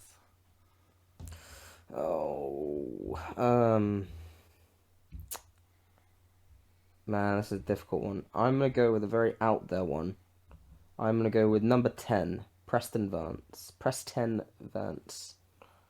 of the Dark Order. Okay, I have no clue who that guy is. I'm a bad wrestling fan. he's pretty good, right? He was he's more of an up and comer, but he was he's poised to be a big star. Okay. Solid. And I feel like a lot of AEW Dark wins are gonna happen, if not on the main. No, fair enough. No. I mean, again, I'm drawing a blank on who. I'm going to quickly Google him. Was it Preston? Preston Vance. He's just known as 10. He was part of the Oh, so is he number 10? Oh, okay. Yeah. Okay, well, if you said 10, I'd have got that. Okay, because I mean... I did. I said 10. I said number 10. Oh, because I thought you meant 10 as if you were picking from your list, like that was who you. Oh no. That No. makes more sense. That makes more. Okay. I should have picked him as my 10th because no one else is gonna pick him. You could have done the whole Ty Dillinger thing, man. Yeah, coming out in the Rumble at number 10, 3 years in a row. Like, it was so original. Yeah. I don't know. I think, yeah, decent pick. I mean, after the Brody Lee tribute, I reckon he's going to have bigger things going forward for sure. Jace, what's your number 7? It's your turn, babe. Oh fuck, it is. I'm slow sleep Nah, deprived Jace, this week. just take another pick. Just take another pick. No. I'll have your pick, Greg. It's fine. No, I'm honestly so sleep deprived. I'm on earlies at work, and it fucks my sleeping pattern up. I've not slept for like 3 days. So If you're so tired, I'll make your pick for you. no, it's fine. Santino Morella. No, he's due a comeback. No, my number 7 is Darby Allin. Again, one of the sort of major stars of AEW. Given he's got Sting with him now as well, it's going to be interesting to see what they do with that. So I'm still hoping he's going to have obviously a decent ring because he's the TNT champion at the moment. No, he's not. So okay, so he's not. Wink. But yeah, I mean, he's kind of one of their bigger names. So I think it's a fairly safe pick. I mean, he's not always big on racking up wins, but I think with Sting with him now and the whole coming off that Cody storyline and still with the Taz thing, I'm predicting some decent things out of him this year. Jess, number 8. I'm going to take another risky one. Ooh. And I'm going to go Walter. Oh, man. Fuck's sake. Okay, fair enough. I say it's a risky one. It's because obviously we don't know what's going to happen with NXT UK. But it's risky in the sense we don't know if it's going to run, but if it is, chances are you're going to get quite a few wins out of it. Yeah, especially because I've got probably the best 2 in NXT UK with Volta and Dragunov. Yeah, for sure. And I can see that being the main title feud going forward in NXT UK, especially for maybe until the summer. Yeah, I could see that. But again, it depends if they actually run shows. I mean, I reckon with this new lockdown, possibly not. But then this is due to hopefully come out at the middle of February. I think we'll see shows this year, but it's going to be maybe very patchy, depending on what the country does to try and fix itself, which is clearly not a lot. But see, we'll see. I think if the careful, they follow guidelines and what have you, there's no reason they can't have shows, even if they have to be behind closed doors. Yeah, there's no reason they can't have shows, especially because like we all know like how protective wrestlers are of each other. Like they're not going to intentionally go to a taping if they have COVID. Yeah, other TV's been allowed to carry on. So hopefully, if they've already got things in place, they might just be allowed to continue. So yeah, it'll be interesting to see how that pick goes out. But I think there will be NXT UK, and I think that's gonna get you some points there. Garrett, number 8, please. Jesus. Trump supporters have just breached the Capitol building and are rioting against police. Anyway, my pick is Mustafa Ali. Wait, what the fuck? Yeah, because they're swearing in, or they're counting the votes today, the electoral votes. Anyway, my pick is Mustafa Ali. I think it's finally going to happen. I think Retribution, I think it's going to happen. Are you still banking it's going to take off soon? I really like Mustafa Ali, dude. He's great. I like him too. Mustafa Ali is fantastic. Yeah. But I think... No, but I picked Mustafa Ali. Greg, it's your go. Vince just doesn't know what he wants to do with Retribution. No more. It's done. We're done. We're done. He's going to win. Tune in next week. Anything. Watch this space a year from now. I can basically take Mustafa Ali, right? Mustafa Ali I'm going to take be Mustafa Ali as WWE champion. I take Mustafa Ali, and I have to count every single win that Retribution get, because that will count as one wrestler. No, but that's what I'm saying. That's the only way it would be worth it. But I'm still going Mustafa Ali because it's in my heart. Okay, I'll I will. If he wins the WWE Championship this year, I'll give you some mega bonus points. All right. I didn't agree to this. Come on, Jace. It's a safe bet. Number 8 for me. I'll go with the recently crowned New Japan Junior Heavyweight Champion Hiromu Takahashi. Good shout. I think he's only my second New Japan pick, but yeah, it was like you're saying, like I'm on board the hype train with him. I think he's tremendous, and yeah, I like him, and I think he'll, especially when it comes to the Super Juniors. Has he ever been part of the G1 before? No, I don't think so. He'd be part of the Best of Super Junior stuff, I believe, So if he's in Best of Super and the Juniors, Super J Cup. Yeah, so if so, no. he's part of them, then that means a good few wins, hopefully. So yeah, that's essentially it for that one. Jace, number 9, please. I am going to go Okada. Ah, fantastic. It's about time I went to Japan. Yep. It's a wonderful place. Wonderful place. Lots of wrestling. Sumo and otherwise. Yeah, I've got to go Okada. Like, it's Okada. Yeah. That's my reasoning for a lot of these picks. Insert wrestling name here. It's just because insert wrestling name here. Yeah. It's Okada. Yeah, it's Okada. Like, if he's going to be in the G1, he's going to do well in the G1. There's points. Yeah. I mean, what And more can you other say? reasons. Yeah. Fair, to be honest. Garrett, number 9, please. My number 9 is... Oh, no, he's also got a kid on the way.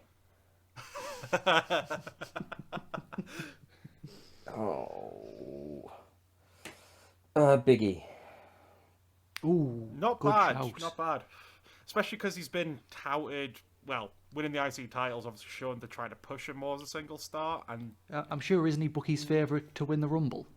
he was going to be my favourite, but then with the recent rumblings of Brian, I'm not so sure, but he's up there. He'd be in my top 5 picks for the Rumble this year, for sure. We all know who's going to win the Rumble, though. Mustafa Ali. Jinder Mahal. Drew McIntyre.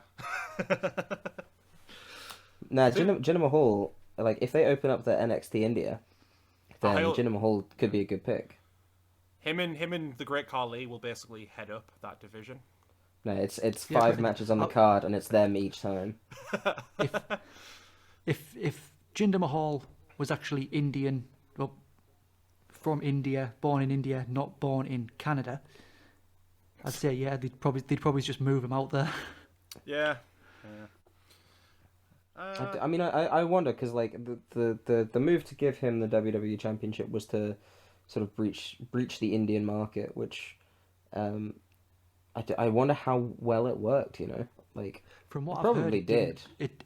From what I've heard, it didn't do as well. It probably did do well, but not as well as they expected it to. I think they were expecting it to be like, oh look, you've got an Indian guy as champion, and they were going to get millions of subscribers to the network, and I don't think it necessarily panned out the way they thought. Well, because they did that they did the India tour just after it happened.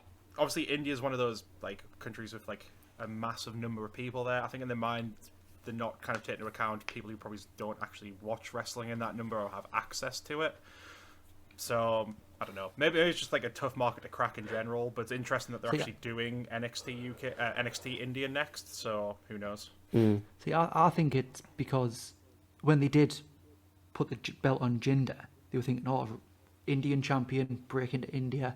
But those people who could already watch Raw, SmackDown, and maybe the odd pay-per-view, didn't know who Jinder was. True. There's that problem as well. Given that he was going from jobber and within a month was the champion, they didn't really. Yeah, didn't he like? He got rehired on the brand split, and then within like 2 months he was WWE champion. Something like that. Essentially, he was rehired and was strictly just back to being a jobber opening guy, and then within a month of that, from like I'm pretty sure it was like a month gap, or like a month before he won the belt, he was jobbing out, and then all of a sudden, oh shit, he's the champion, and it was a big shock, and it had a mixed reaction, but yeah. it was one of the more poorer choices I think they made. But yeah, Big E, good choice, Garrett. Thank you. I'll go for my number 9 pick. I'm going to go with Cody Rhodes. See, he was the one that I was like, he's about to be a dad. Oh, I've got 2 of them on my list now. Bollocks. Yeah, you keep picking the dads. To be fair, I don't think Cody's going to take too much time off. Yeah, he's given he's one of the faces of the company. Not only one of the big faces, but like the backstage role he has as well. Yeah. But Plus, saying that, Brandy's got that role as well, hasn't she?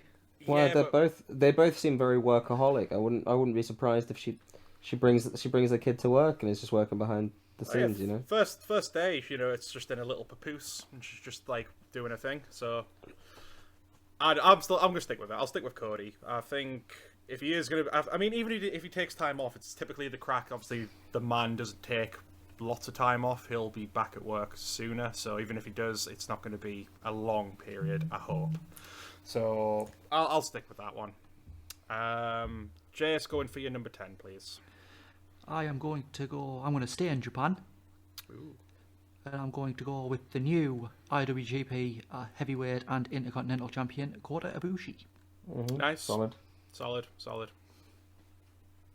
Yeah, kind of weird that none of us picked Ibushi. I was toying with him because I'm struggling to pick my last one. So technically, he's got 2 belts to lose. So yeah. Well, I mean, depending if he unifies them, then it's the one to lose. That kind of helps the odds, I guess. True. Math. I don't know. Well, if he unifies it, technically he's lost 2 belts. That's what I'm saying. He's made a new belt, but he's lost 2. That's all I'm saying. That's all I'm saying. I'm only saying that. That's what I'm saying. He hasn't I'm not saying anymore. That's what I'm saying. It's all that's been said. Don't make me come down there. That was a long train journey and I can't be arsed. Mate, Boris will he'll tier 7 you. What happens in tier 7? He puts a bouncing Betty from Black Ops outside your door. What about the back door? Nuketown. Nah, he's just Boris, doing he's doing 360s with an intervention from Modern Warfare, just like waiting. No, I think Boris is too stupid to realise houses have back doors. Well, how does he sneak out to feed his 7 kids? A servant. He's rich. He has a man for that. Yeah, exactly. What the most interesting thing about Boris is if you Google how many kids does Boris have, Google simply says at least 6. Why do we keep going on these political tangents? Because we're doing wrestling and politics now, because it's all people want to talk about, man. God, Why don't we talk please, about the please politics in wrestling? Good idea. Garrett, number 9, please. Number Shawn 10. Michaels, he used to be a dick, right? Oh, is it my 10th already? It's number 10, mate, yeah. Oh, Jesus Christ.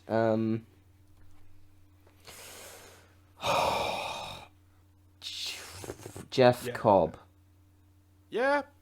I mean, I will go Jeff Cobb, yeah. Following my Osprey. Yeah.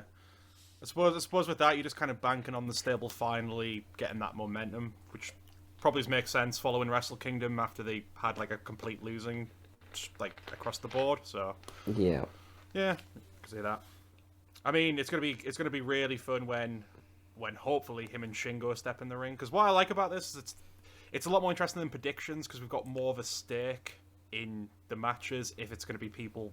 Like, especially our people fighting one another, if that makes sense. Yeah. It's just going to make when we like get to pay-per-views and shows a lot more interesting. Oh, definitely somewhere down the line we're going to have to do some kind of draft as well. Some kind of trades going on, things like that. Yeah. Oh, shit, I've just realised a big mistake I've made with my picks. What have you done, What? Jess?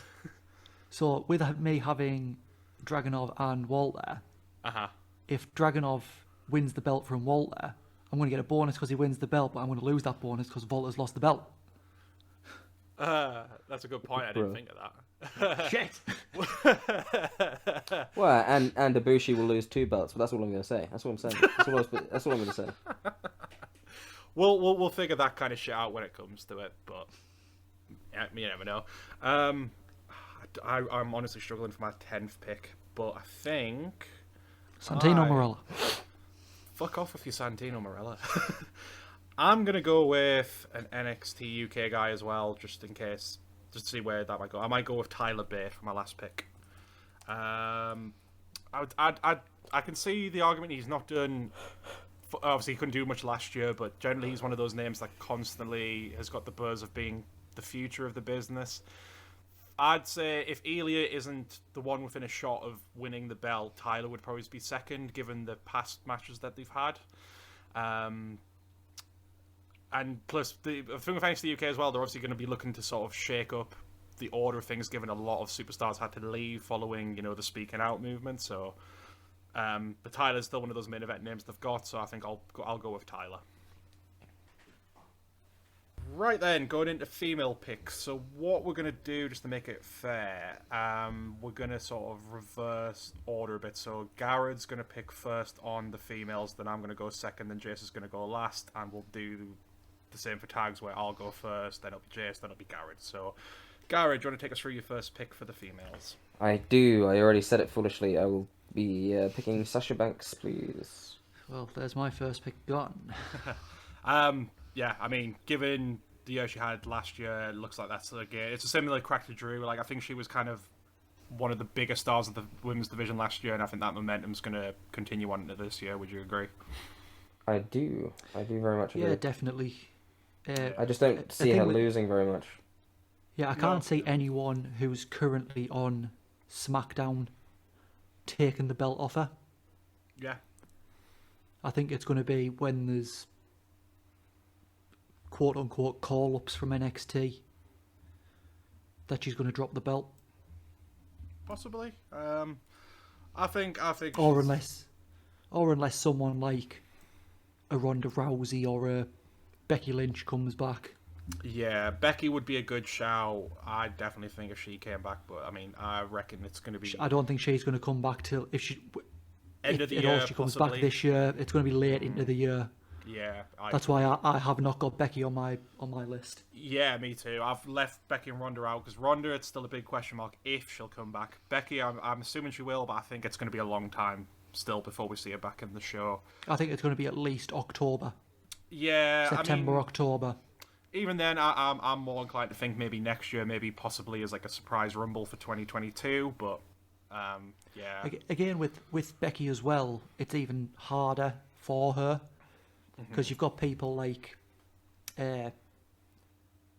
Mickie James, who does have kids, and even though her husband is a wrestler, I don't think his touring schedule is as grueling. Like, I know Mickie isn't there all the time now, but when she was, she still had her husband who could look after the kids while she was on the road. But obviously Becky, high profile, going to be on the road a lot. Seth, high profile, going to be on the road a lot. I mean, not to go into too much, but apparently there was something reported that apparently Mickie might have actually quietly left the company. I think she might have been removed from the roster page, but anyway. She was on Raw. Was she? Oh, okay. I don't know what the hell I was reading then. I saw some report apparently that she'd been slightly removed from this stuff, but it must have been someone making shit up. Anyway, I'm going to go with my number one pick as Asuka. There's my next pick gone. Again, I mean, she was one of the other standouts from last year. I feel like last year was when she finally hit the main event status she should have on the main roster, like what she had a bit like what she had in NXT. It felt like it was a bit of a long transition from being an absolute dominating force in NXT. When she got the main roster, it was very up and down, whereas last year was kind of a banner year for her. So I think now she's at that stage, it's going to maintain. I don't see her constantly having the belt throughout the year. I think she will drop it, probably to Charlotte eventually. But I could still see her racking up some decent wins. So and plus, she's my favourite female wrestler, so I'd be stupid not to pick her. Jace. Well, Greg, you've just mentioned my first pick. I'm going to go Charlotte Flair. It's fair. Getting the kind of big ones out the way first, I suppose. But yeah. To be fair, I think with our first picks there, we're all racking up hella points. Yeah, I think we've got some safe choices on them ones. I think that's going to be some decent points for us across the board. They're like kind of the bankable names, if you like. Yeah. Yeah, absolutely. The Sasha bankable names. Wait. Puns. Garrett. Puns. Come I for the am puns. going to pick someone who is probably going to pick up the belt very shortly. I'm going to pick Abaddon in AEW. Bastard. Yeah, I had her as well. I feel like she's going to pick up the belt and she's going to hold it for a long while. Yeah, it seems like because I like who's got at the moment Hikaru Shida, but it doesn't seem like she's took off as well as they may have hoped. Whereas Abaddon, because of the coolness and the creepiness of the gimmick, that might get some much needed attention on the division. So a bit like their equivalent to the Fiend, I suppose. You know, they could do some really interesting stuff with it. But yeah, that's definitely a solid choice for their division. I'll go with AEW as well, and I'm going for my number 2 with Britt Baker. Simply because she's kind of been the main big star of their division. So she was out a lot of last year because of an injury. So I think this year she's going to kind of make up a lot of that ground, and she's still going to be like a big focus for their division because she's one of the main reasons why you'd want to tune in to see it. So I think I could see it maybe Abaddon having the belt for most of the year, then possibly Britt might get it later on. But I think in between all that, she's going to hopefully rack up some wins while other things are happening. So, yeah, Britt Baker. Well, I'm not going to AEW.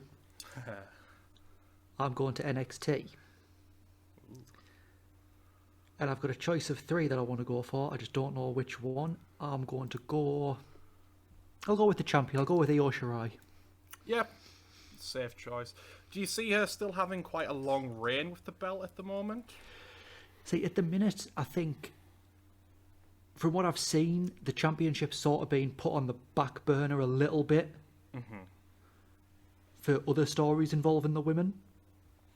Particularly stuff with Candice LeRae, Shotzi Blackheart, Toni Storm, Rhea Ripley, Dakota Kai. I'm just listing the roster. But mainly the thing with Ripley and Dakota Kai seems to be the focus at the minute. Yeah. So I think Io might keep it till... I think she'll keep it till at least WrestleMania. Yeah. And I think even then, if she stays in NXT, she'll still be a prominent feature. And if she gets to the main roster, hopefully she'll do well. It's the women, especially when they get called up, it's like I'd say more than men, it can be very hit and miss. Like some of them do really well, then a lot of them eventually just kind of leave the company. So, but I think it should be an interesting one regardless. I'll go. Oh, it's Garrett next. Yep, Garrett. What was your number 3? My number 3 is Sonya Deville. Oh, good one. I actually did not think of her. Mainly because I'd completely forgot she was on the roster, because she had to leave, obviously, because of the whole... because of story, but then was she the one who nearly got a house broken into by that weird stalker? He Yes. did break in. Yes, Yeah. She came back on Friday, I believe, last SmackDown. Yeah. It's a very It was very weird how they did it. It wasn't like a surprise. They just had to kind of rock up backstage. They had a walk. They had a rock in on the backstage, and to me, that is like that is something. You know, that feels like they're gonna have her positioned somewhere up the card eventually. Maybe this is a sleeper agent. You know, coming in clutch. I'm just trying to get out picks that I think might get there eventually. Yeah, no, I think that's an interesting one to go with. I think, like I say, that it could be a sleeper hit. I think they're definitely. I mean, she was in one of the bigger storylines last year with Otis and stuff as well, so she has been prominently featured. So I think it's a decent pick either way. I'll go for my number 3. I'm struggling between 2 at the moment. I think I'll go with Shotzi Blackheart for my 3rd pick. She's kind of been on the rise, and I'd say she's fairly decent money to have the NXT Women's title next. But even then, if she doesn't, she's still going to have a pretty solid featuring on the card. So I think she's like a safe pick to go with. Yeah, I'll go with the person I think is going to be the next NXT Women's Champion, Toni Storm. Yeah, good choice. I've got Toni on my list, but she's quite low down simply for the fact she came into the thing with quite a lot of buzz, but it feels like a lot of that somewhat faded slightly. You know what I mean? Like, she did pretty well in NXT UK, but I don't know, the last year or two, it's not like she's been too heavily focused on, if that makes sense, compared to like, cause people like Meltzer would build like have been big in her up saying, oh, she's going to be the future of the division, which she clearly should be, but it feels like in main brand NXT she's not done a lot, if that makes sense. She hasn't had that. I think that's because she heavy came feature. she came in the run up to War Games, so she hasn't really had chance to like have that big singles run in on the on main main show NXT. I think the problem is booking her as a heel. You had someone who came in as this kick-ass, like, babyface rock chick, right? Yeah. Like, that's how people viewed her. That's like the look she had, the way she was cool as fuck. She is cool as fuck. And I don't know why they didn't just capitalize on that. There was a point where, like, she won the Mae Young Classic, right? Yeah, she did. Io Yeah. Shirai. Right? She won that. She went on to do decent things, and then they just didn't really capitalize. That was weird to me. Like, she had a cracking match at it was basically the best match at Evolution. From what I remember, she was at Evolution, right? She faced Shirai Io again. Shirai in the finals of the Mae Young Classic. That was the finals, Yeah. right? That was the What finals. am I Yeah. saying? It's just, I don't know. I worry that she's, like you say, just being underutilized. I hope she's the next NXT champion. See, I'm hoping because Triple H is big on her. Yeah. Now that like I said, now that War Games is over, he's gonna capitalize on her on main show NXT. Yeah. No, I could definitely see that. No, I think it'll be interesting to see. I think this will be the year where it could be make or break. So we'll either see her do really well, or she'll just kind of stay where she is. I think hopefully, I hope we see like good things out of her coming this year. I'll go for my number 4 pick. Then I'm going to go for Rhea Ripley. I thought she was going to get snapped up quite early by you two.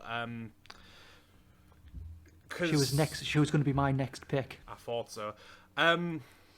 Essentially, obviously, if we go back a year ago, she was basically the high point of the women's division, and then following WrestleMania, it was obviously a bit of a down point because it was. Looking back now, she really should never have lost to Charlotte because that really did kind of derail the momentum quite a bit. But following War Games and the last couple of weeks, she's really started to build that back up again.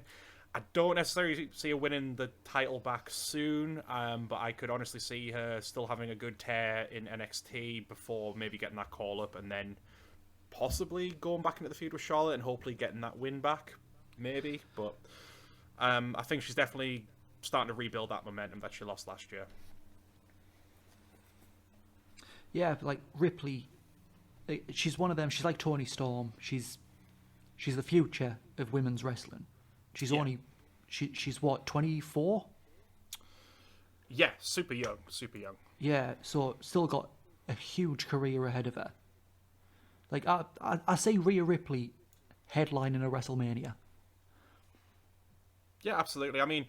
There was a lot of buzz with her match with Charlotte, so it already seemed like she was like a made star, and that was probably one of the best matches from last year's Mania for me. It was definitely one of the most standout on quite a long card, but yeah, I think there's going to be good stuff coming from her. And Jace. again, you look at Rhea Ripley again. She's had amazing match with Charlotte.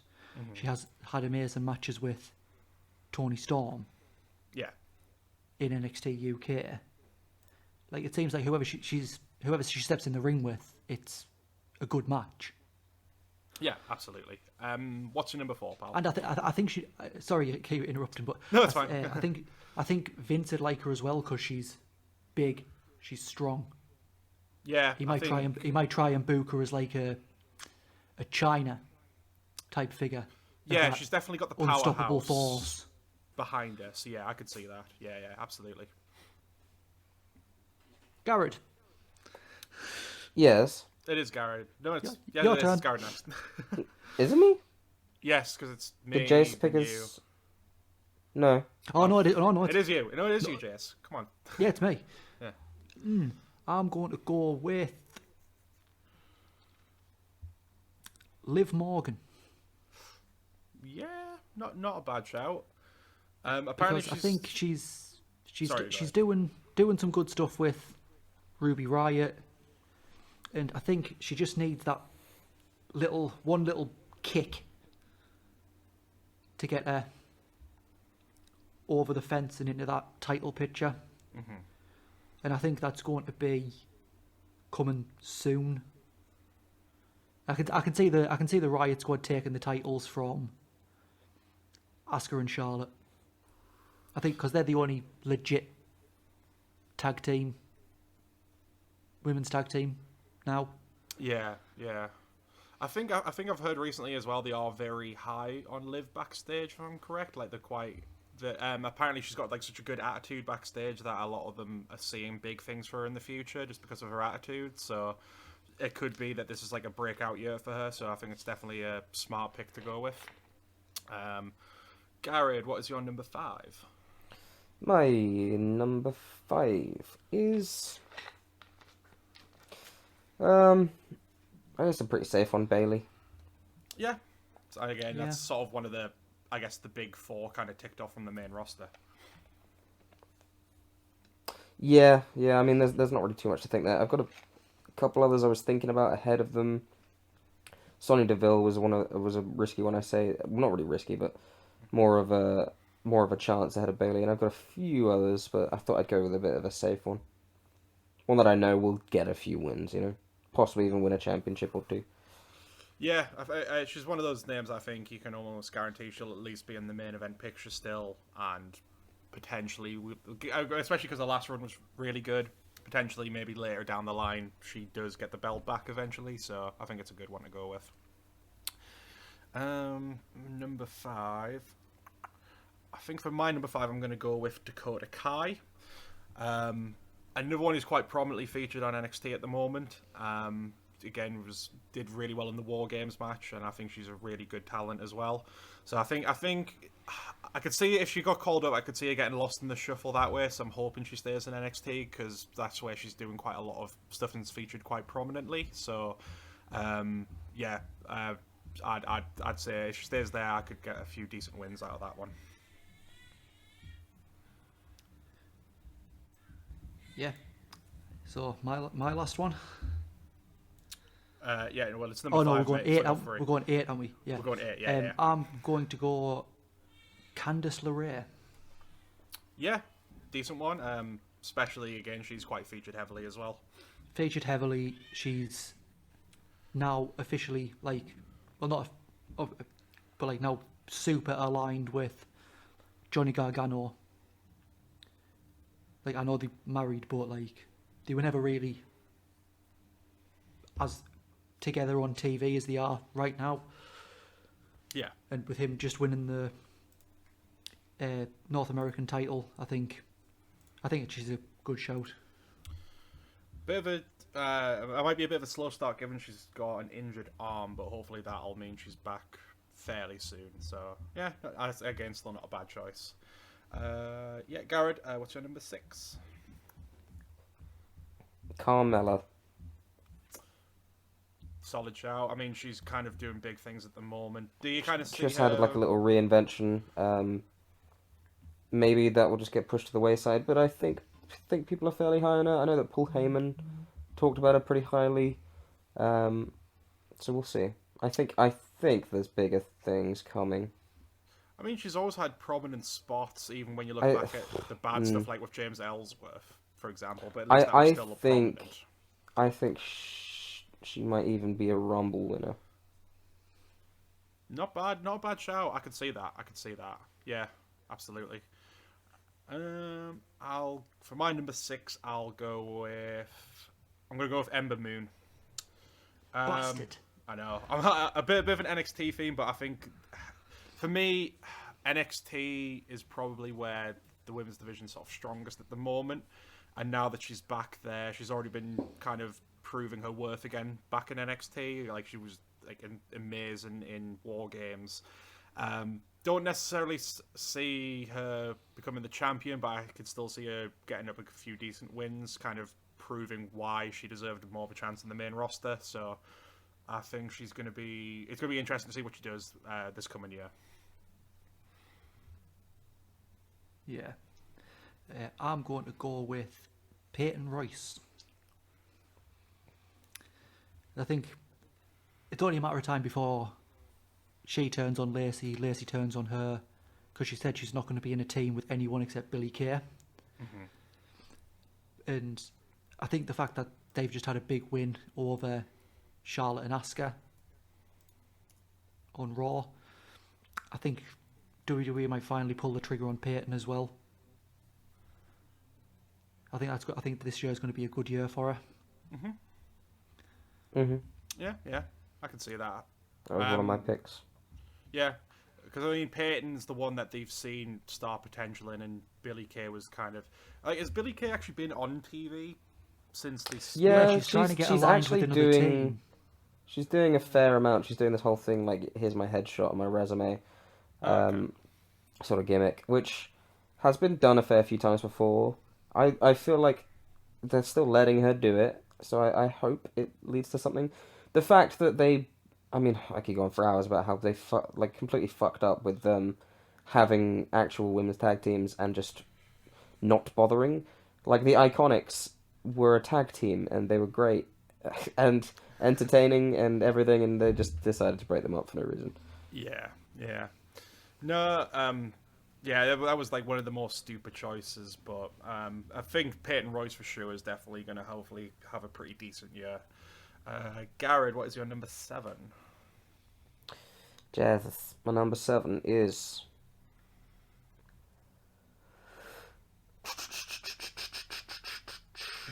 Shayna Baszler.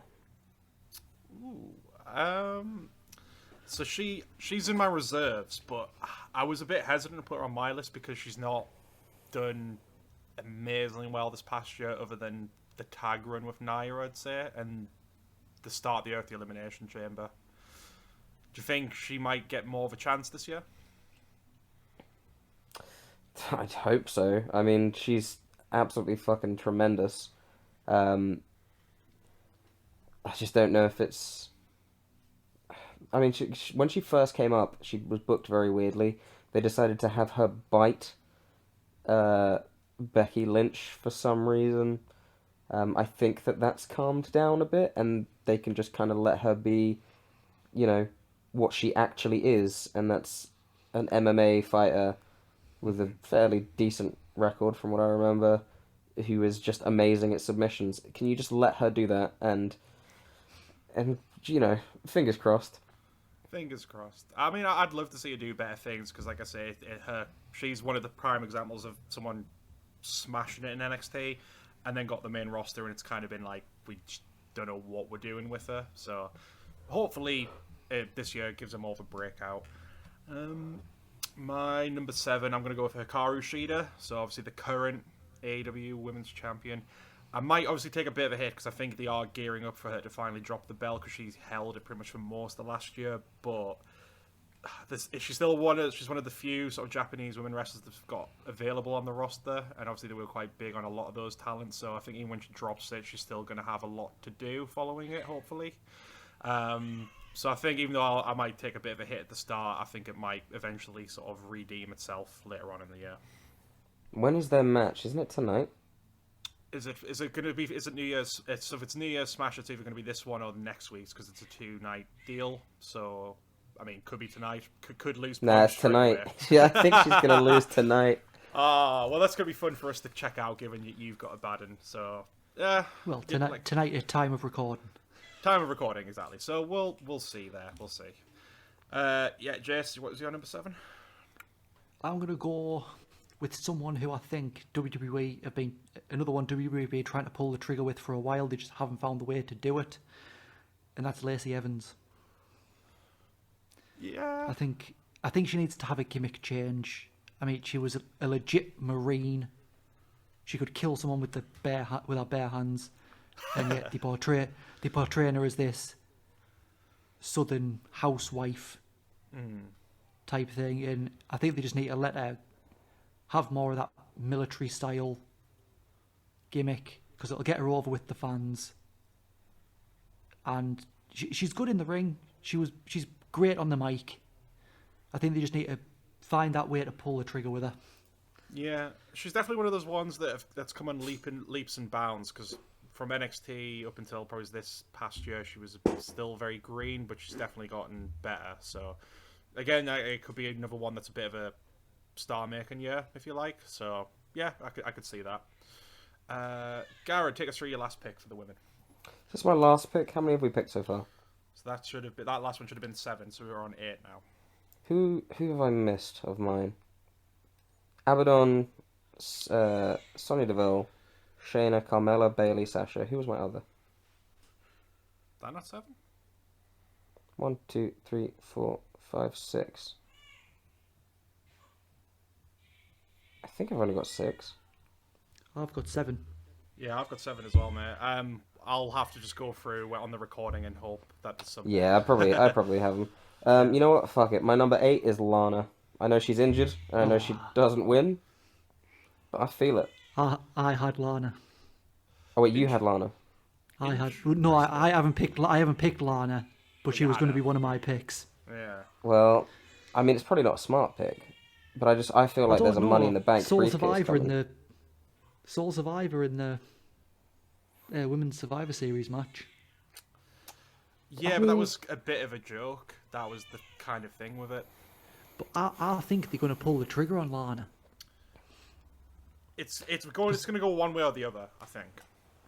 There's no middle ground here. Lana is obviously she's not the greatest in the ring, but she is getting better. Yeah, I agree. She's getting better. A bit like Lacey Evans, she went from being pretty not fantastic, but she is improving. Like, she was really good when she did get a fight in the Survivor Series match. So I think it could be a bit of a sleeper. Number 8 for me. This is probably my riskiest one, but given I'm quite happy with all my other choices, I'm willing to try and take the risk. So it's my only NXT UK pick, and I'm going with Miko Satomura. So Decent. yeah, because she's not wrestled for them yet, but she is signed with them. I think she is more in the coach capacity, but from what I read online, she is officially a talent because she's on the roster pages, and because the thing is, like, she like the last few years she's been doing lots of stuff in the independents. She was the Progress champion, and obviously Jim Smallman's one of the main forces behind NXT UK. I think eventually maybe she could have a little bit of a run with their title, like, because of like her legend status and all that. So if she is going to compete, I reckon they'll give her at least a decent little run with it before she kind of enhances a newer talent. So it's a risky one, whether she's going to wrestle a lot, but because I am a big fan of her, I'm willing to kind of take that little bit of a hit just to see what could happen with her.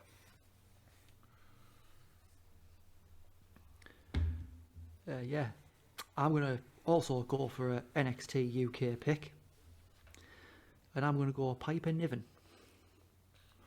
That's a solid Decent. one. Yeah, solid. I think once they get back, because I'm sure she was in a feud with I'm sure she was in a feud with Kaylee Ray before everything got shut down. So I think continue that, and I think she'll end up coming out on top of that, because Kaylee Ray's had that title for a long time now. Oh, for sure. I think that's the one thing with NXT UK not going forward. Like, Walter's on his way to smashing Pete's record. Has he surpassed it nearly? He's close. I'll just have a look. I think he's close, and it's the same with Kaylee Ray. She's kind of, because of the fact she's not able to defend it, she's had a record reign. No, Pete Dunne's still got the longest reign. Walter can't be far behind, though, surely. It's getting there, I think. He has 43 days. Yeah, I think he's 40, going to beat it. 44 days to break it. I think he probably will break it, to be fair. No, I mean, all solid picks there, gents. I think that's pretty good. So we'll just run through our tag team picks. So obviously I'll take the lead on this one. My first pick is FTR. Dick. Again, I think there's going to be a bit of a scramble over some teams at the start here, but FTR was definitely one of the standouts last year. I mean, they left WWE doing next to nothing, immediately went AEW, and have become like proven their status as like arguably the best tag team at the moment. Obviously, they quickly won the belts. They had a decent program with that. They've only really suffered 1 or 2 losses so far since going there, and obviously, going into what I'm sure is going to be one of the next picks, their feud's going to hopefully continue over into the next year. So I can see them winning the tag belts back again this year. I think there's going to be a bit of back and forth there. So, yeah, FTR. Well, I'll take the other half of that feud. I thought you would. And I'll take the Young Bucks. Yep, absolutely. Okay, I think both of those were all of our top 2. Yeah, definitely. I think they were. Yeah, absolutely. I mean, basically kind of the same reasons, right, Jace? Yeah, pretty much. Yeah. And to go for my usual answer, it's the Young Bucks. Yeah. I mean, if you're going to talk about the best tag teams right now, it's either a toss. It's like a coin toss between these 2 teams. So yeah, absolutely. Garage, go on then. What's your first one? Fine. There ain't nobody realer than Gorillas. God, Gorillas of Destiny. Yeah. Tama Tonga, Tangaloa. That's my third pick because you guys took Bucks and FTR. I mean, spoiler, I've got no New Japan teams because I don't know their tag team league that well. But would you say that's like the best team for like New Japan? Yeah, without a doubt. Solid. Right, well, my number 2, I'm going to go with Grizzled Young Veterans. Nice. Because obviously they did amazing stuff in NXT UK, and they've obviously been absent because they were just about to make that transition to the main brand NXT when obviously the pandemic hit, so they basically had most of last year off. What I also think, the issue at the moment, NXT is usually great for tag team, but I'll be the first to say right now their tag division is massively lacking. And they're sort of the one standout team you can point towards of kind of helping revitalise that division a bit. So I could easily see them becoming the champions next and having a decent reign with it as well. So, yeah, Grizzled Young Veterans. Oh, yeah. I forgot to ask this before we started recording. Yep. With these tag teams, are we going just tag teams or are we going factions as well? I think it should be kind of... For example, if the New Day were still together, I would say that it would count as all 3. If they wrestle as the tag name, so for example, if SCU wrestles as SCU, that would count. Yeah. Right? So if the New Day wrestles as New Day, it counts. But if they, for some reason, wrestle as Kofi and Big E, it doesn't count. So if the Death Triangle wrestle as the Death Triangle, so if they wrestle as Neville and Rey Fenix, I think that counts. Yeah, I think that's fine. I think if it's like, say, maybe a 3-person faction, that's a bit fair. But if it was something like Imperium, I'd be more inclined to say it has to be Bartel and what's his face, because they're more of the tag team. Same with kind of, if you went Undisputed Era, it's a bit harder now because it looks like they've kind of stopped. It's more Fish and Strong, but again, you could have made the argument. But yeah, let's say trios then. Yeah, we have trios, no, right. Are we going to also have it as, so obviously, if for whatever reason one member has a singles match, do we count points from that as well? I think we should just do tag matches. Just do tag matches. That's fair. That's yeah. fair. Okay. Because that way, let's say we were allowing 4-man teams. You already chose Kyle O'Reilly. Yeah. So of course, obviously we know Kyle O'Reilly's going to go on and do a lot more singles matches. Right. So if someone did choose the Undisputed Era, so just tag matches or 6-man tags or some form of tag match. Yeah. Right. Yeah. Okay, but then also on the flip side, if your singles guy wins a tag match, that does count. Yeah, because they're usually single, but we'll work out the kinks as we go through this, I think. Yeah. But it's a learning process. Then if we do it again next year, we'll at least have it all figured out. So we'll just keep going with it.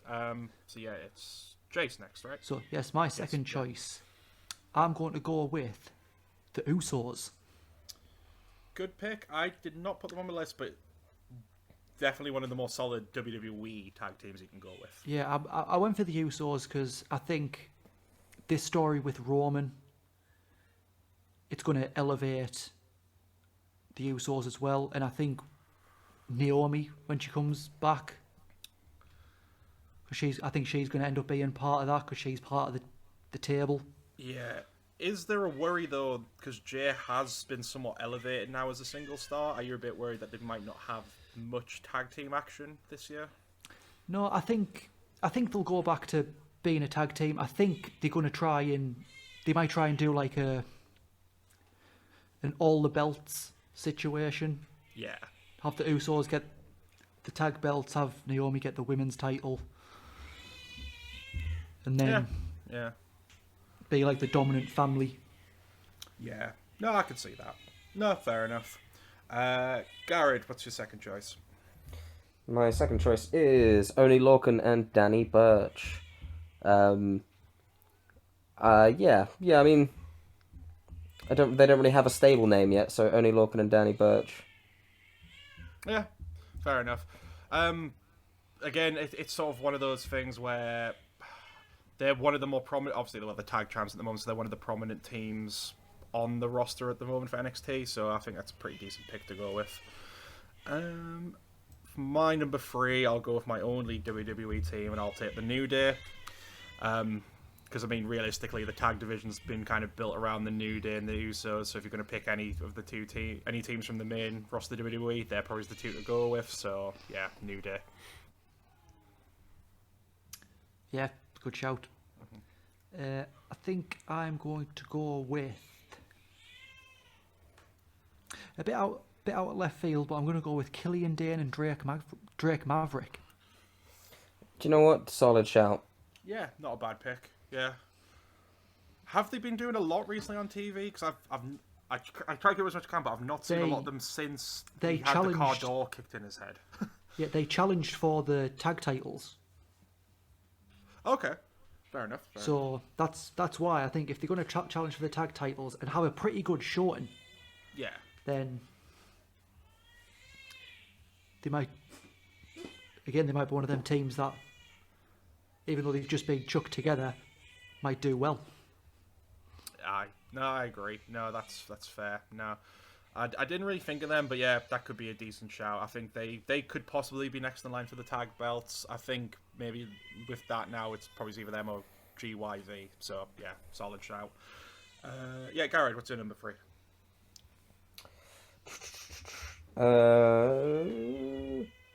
I will go with SCU. Nice. I will go with SCU. Aren't they having a match tonight though, where if they lose, the splitting up or something? Is that not a thing? I don't think it is. Might be, There's something about a very split dumb up. if that's. No take backs.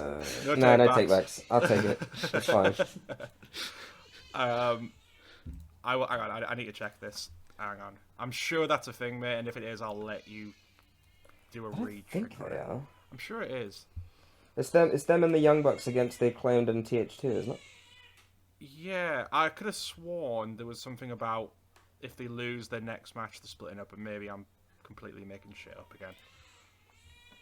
I can't find anything, but if it's a situation where where it does happen, I'll let you do a do-over on that one. Nah, I've started, so I'll finish. You'll just take fair enough. You'll take the hit. Yeah. Okay, my number 4, I'm gonna go with Proud and Powerful, so Santana and Ortiz.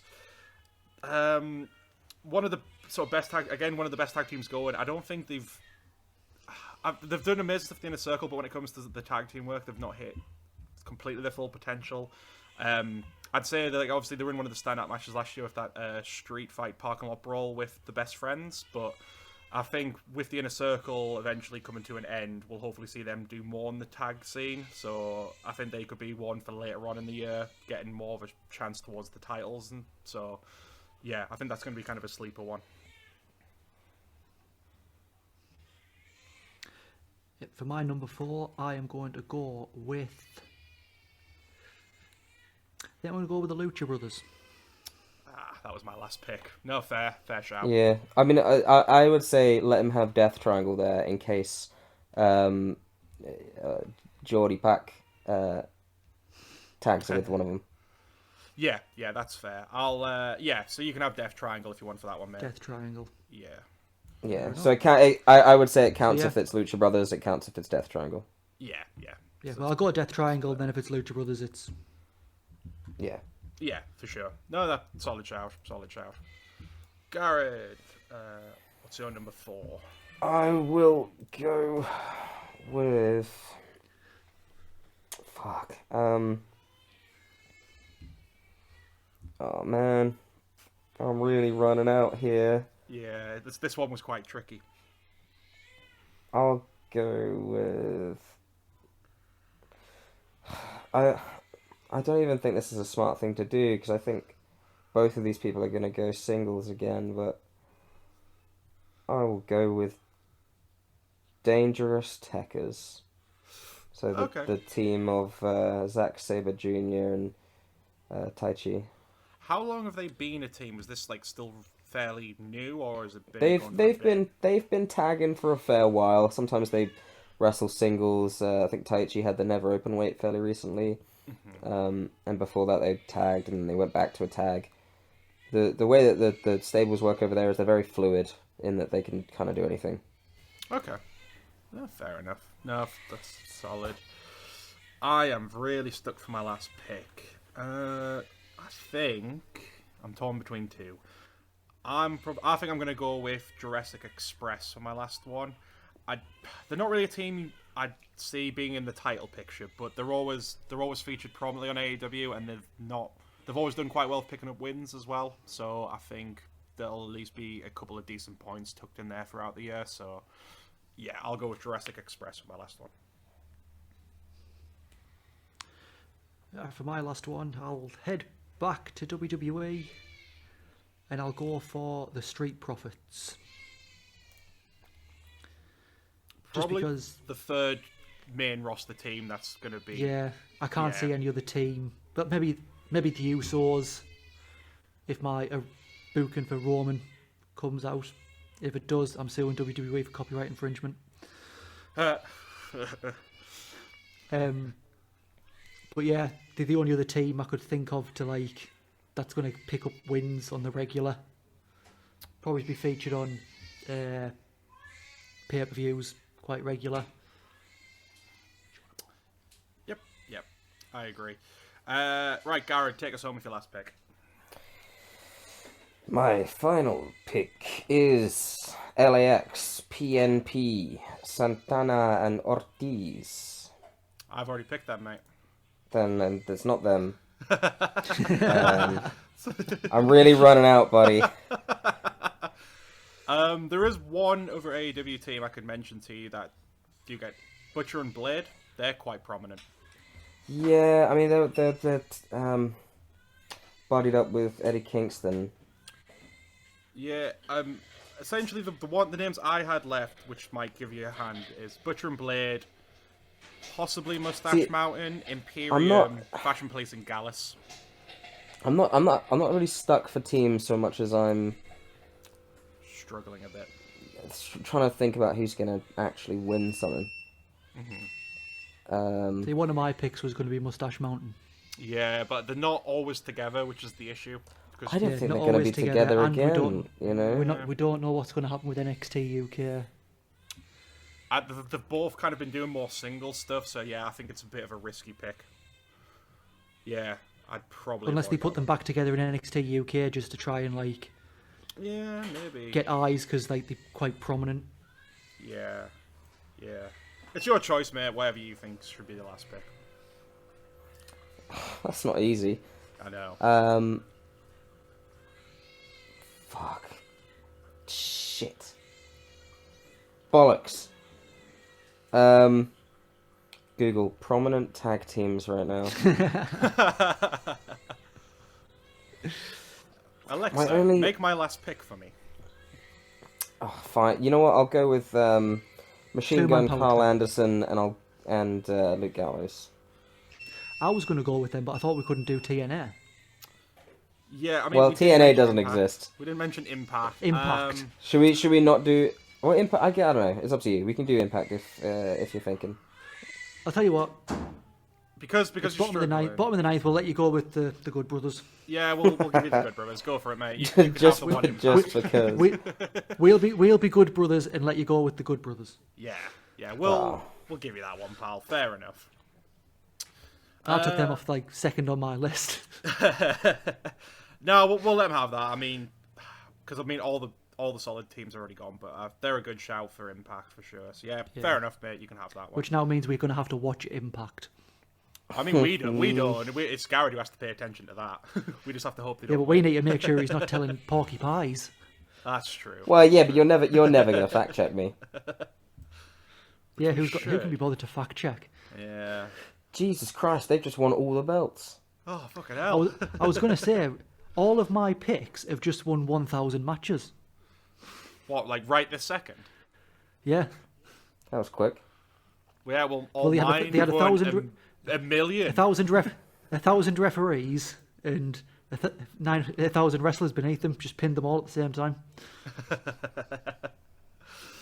Well, I don't believe you, but good luck going forward. But I think decent picks, lads. Like we say, we've already kind of got the basics figured out, but we'll try and sort of tweak things as we go along. But I think that's a fairly decent start. And like I was saying before, I like this more than just doing predictions because it gives us more of a stake when we're watching. You know, it's not just going to be us necessarily trying to go with our gut on things. It's going to be more with rooting for people a bit more. I think it's going to make it a bit more interesting to watch. So I'm looking forward to seeing where it goes. And we'll do updates, so get your Excel spreadsheets ready. Jesus. I know, right? Excellent. Well, I think that'll wrap things up there. Get the usual plugs out the way. So yeah, if you want to find us on Facebook and YouTube, it's at the Bearhug Club Podcast, Bearhug Pod Club on Instagram, and Bearhug Club Twitter. Yeah, thanks for tuning in, and we'll catch you again next week. See ya. Just before we go, I will say, if you think there is an obvious pick we missed, let us know on Facebook, Twitter, YouTube, whatever you want. Yeah, exactly. Shout it out your window. We'll be listening. Yep. Let us know your picks. Yep. See you guys. Bye. Bye.